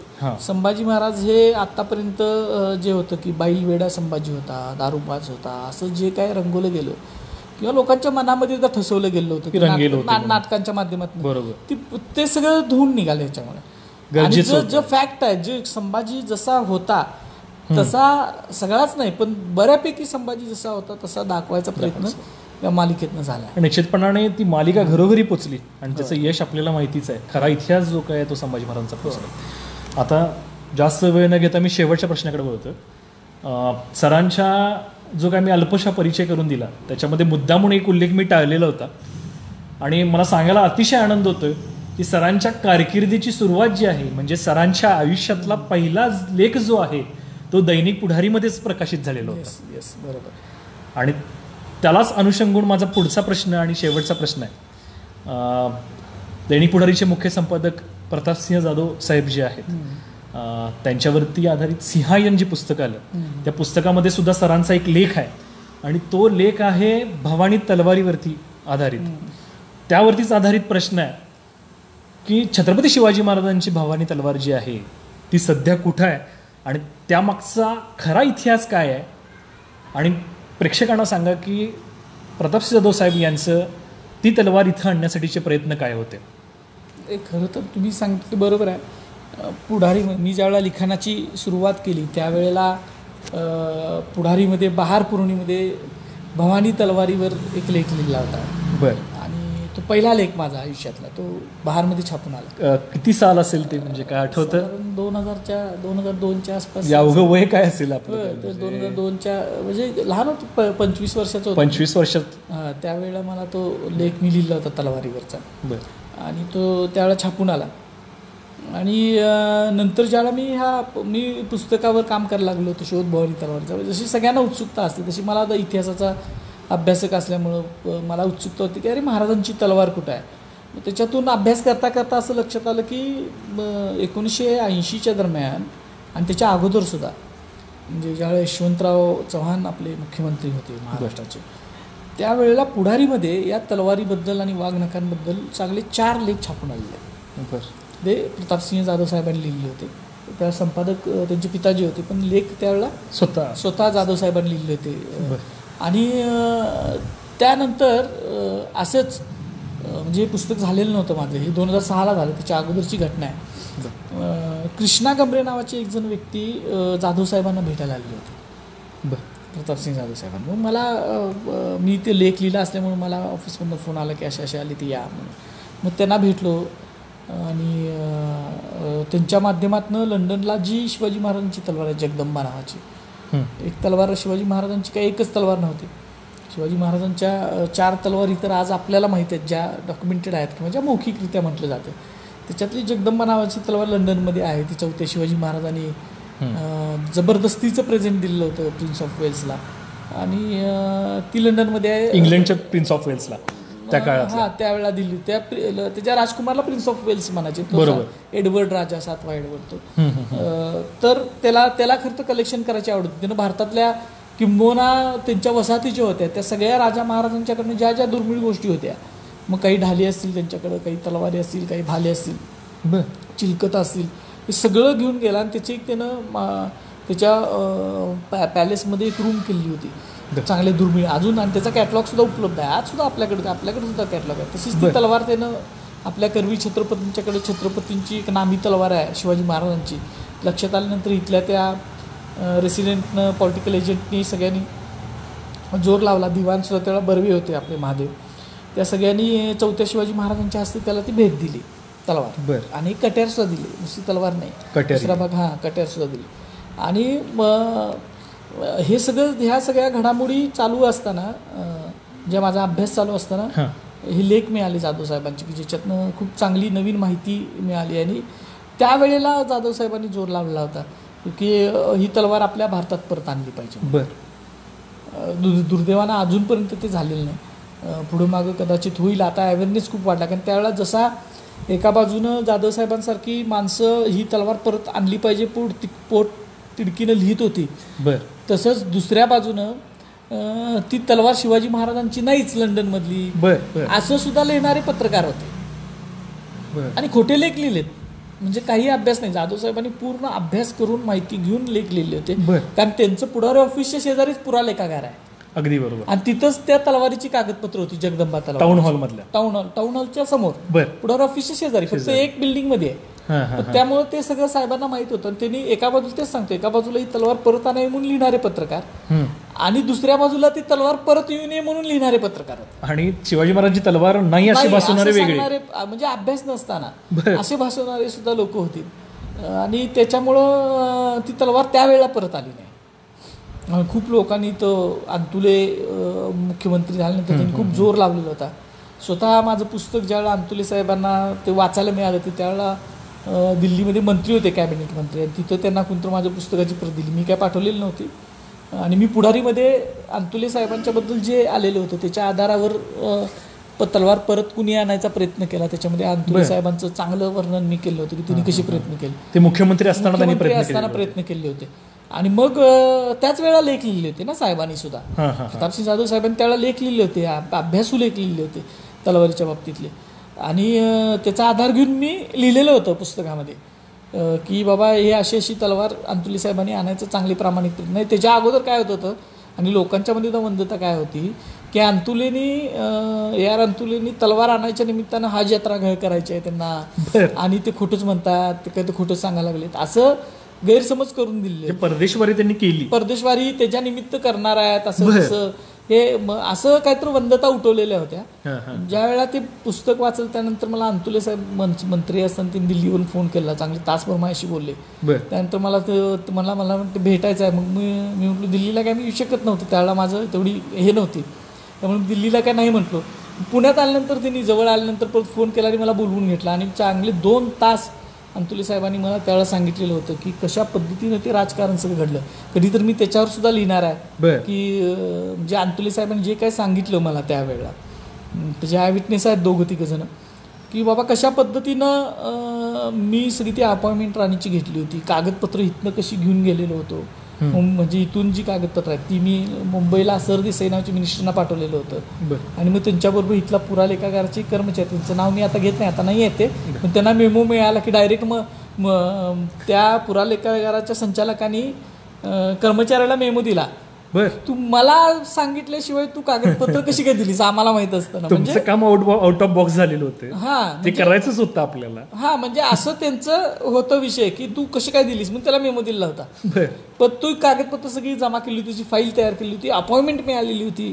त्यांना लंडनच्या राणीच्या ताब्यात आहे ना, ती सेंट जेम्स पॅलेसमध्ये ती तलवार आहे, रॉयल कलेक्शन ट्रस्ट खाजगी संग्रहालयामध्ये त्याच्या, आणि त्याच्याबद्दल मी हे सगळ्या घटना कधी तर मी म्हणजे जगदंबा तलवार जी आहे ती लंडनच्या ह्याच्यामध्ये आहे आणि भवानी तलवार जी आहे ती साताराच्या छत्रपतींच्याकडे आहे. ओके. म्हणजे जलमंदिरामध्ये आहे आणि तिथं 2 तलवारी आहेत सातारकरांच्याकडे, छत्रपतींच्याकडे, एक भवानी आणि दुसरी भद्रकाली. भद्रकाली तलवार आहे ती छत्रपती शाहू महाराजांची आहे. शाहू महाराज म्हणजे संभाजी महाराजांचे चिरंजीव, सातारचे जे औरंगजेबाच्या कैदी होते त्यांच्याकडे 2 तलवारी होत्या, एक भद्रकाली आणि एक भवानी. अशा दोन्ही तलवारी त्यांच्याकडे सातारांच्याकडे. पुस्तकात मी त्याची विस्तृत मांडणी केलेली आहे की कुठल्या आहेत, काय आहेत, त्याचे पुरावे काय आहेत, त्याच्या संदर्भातली कागदपत्र काय आहेत, ती सगळी दिली. आणि करवीर छत्रपतींकडे काही आता सध्या ती जी जगदंबा होती ती गेली ना तिकडे, करवीर मधूनच गेली ती. फक्त शिवाजी महाराजांच्या दुसरी जी मुद्रा आहे, श्री महादेव मुद्रा म्हटली जाते त्याला, जशी प्रतिपतचंद्र लेखेची मुद्रा आहे शिवाजी महाराजांची, तशी दुसरी मुद्रा एक आहे. त्या मुद्रेचं जे हे आहे मुद्रा वस्तू म्हणजे ज्याच्यावर शिक्का उमटलं जातं ती आपल्या करवी छत्रपतींच्याकडे आहे. म्हणजे महाराजांच्या पहिली मुद्रा आणि दुसरी मुद्रा आपण जो मगाशी उल्लेख केला तो अशा 2 मुद्रा होत्या अशा प्रकारचं. तर एकंदरीत मला वाटतं जवळपास आपण 1 तास 22 मिनिटे संवाद साधतोय. खरं तर छत्रपती शिवाजी महाराज आणि हिंदवी स्वराज्य हा विषय 1 तासात नाही तर अख्खा दिवस नाही, अख्खा महिना गेला तरी न संपणार आहे. पण प्रश्न जे काही आलेले होते त्या प्रश्नाला अतिशय साजेशी उत्तरं आणि थोडक्यामध्ये इंद्रजित सरांनी दिलेली आहेत. तर त्यांचं मी पुढारी ऑनलाईनच्या वतीने शतशः आभार व्यक्त करतो. आणि त्यांचा जो काय इतिहासाप्रती त्यांचं प्रेम आहे, जी काय तळमळ आहे आणि खरा इतिहास लोकांसमोर आणण्यासाठी जे त्यांचे काय प्रयत्न आहेत, त्या प्रयत्नांना खरोखरच दाद दिली पाहिजे. आणि त्यांच्या प्रयत्नांना पुढचे जे काय त्यांचे प्रयोजन असतील त्याच्यामध्ये आपण रायगडचं सुद्धा रायगडवरती सुद्धा जे काय वास्तू आहे त्यांचं सुद्धा आपण संशोधन करताय, त्यालासुद्धा गती यावी, त्यालासुद्धा यश मिळावं अशी अपेक्षा मी व्यक्त करतो. आणि त्याचबरोबर जाता येता सगळ्यात महत्त्वाची गोष्ट म्हणजे जवळपास गेली 1.5 तास 60 ते 70 जण कंटिन्युअसली लाईव्ह आपल्याला बघतायत, त्यांचंसुद्धा आभार आपण मानलं पाहिजे. कमेंट्समध्ये साताप्पा कडव आहेत, राजेंद्र डागा आहेत, प्रदीप पाटील आहेत, अक्षय डेवाडे आहेत, आदित्य गौड आहेत, प्रदीप पाटील आहेत, राजेंद्र बिचकर आहेत, विक्रम पाटील आहेत, निखिल साळोके आहेत, नवनाथ राजभाऊ जाधव आहेत, सुहास नाईक आहेत, या सर्वांनी कमेंट्ससुद्धा केलेले आहेत. मी कमेंट्स वाचत होतो. आपल्या कमेंट्सची उत्तरं जी आहेत ती टप्प्याटप्प्यानं आपण दिलेली आहेत. त्यामुळं आपणही हा कार्यक्रम बघितला त्याबद्दल आपलेही आभार व्यक्त करतो. आणि जाता जाता सर, आपण या लॉकडाऊनमध्ये एक सकारात्मक संदेश काय द्याल? मला असं वाटतं की शिवाजी महाराजांच्याकडनं जसं आपल्याला शौर्याची प्रेरणा घ्यायची आहे, तशीच संयम शक्तीसुद्धा शिवाजी महाराजांच्याकडे खूप होती. आणि आज आपल्याला खऱ्या अर्थानं त्या संयम शक्तीची गरज आहे की आपण लॉकडाऊनमध्ये या स्वतःच्या घरी राहणं हाच सगळ्यात चांगला उपाय आहे असं सगळं जगप्रसिद्ध झालं.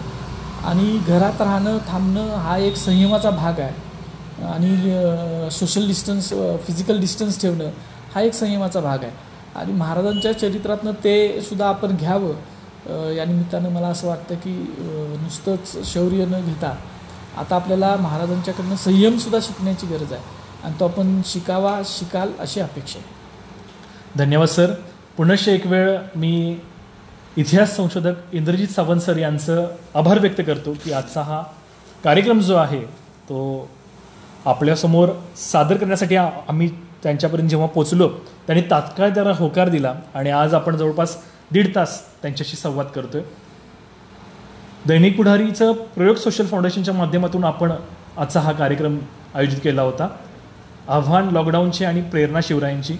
निश्चितपणाने हे जे काही 1.5 तासाचं सेशन झालेलं आहे, मी 100% म्हणत नाही की पूर्णपणे आपल्याला त्यातून इतिहास समजला असेल किंवा प्रेरणा मिळाली असेल, पण निश्चितपणाने 1% जरी त्याच्यामधून आपण घेतला आणि शिवरायांच्या चरित्राचा जो काही उलगडा करण्याचा आपण इथं प्रयत्न केला आहे, तो उलगडणं थोडक्यात का होईना तो उलगडा झालेला आहे असं म्हणायला हरकत नाही. निश्चितपणाने आपण छत्रपतींचं व्यक्तिमत्व जे आहे ते अभ्यासलं पाहिजे, सखोल अभ्यासलं पाहिजे, तरच एका वेगळ्या दृष्टिकोनातून आपल्याला त्याची प्रेरणा मिळेल. आजच्या या कार्यक्रमाला इंद्रजित सावंत सर यांनी मार्गदर्शन केलं, त्याबद्दल पुनश्च एक वेळ त्यांचा मी आभार व्यक्त करतो. त्याचबरोबर दैनिक पुढारीचे व्यवस्थापन जे आहे त्यांचासुद्धा मी आभार व्यक्त करतो.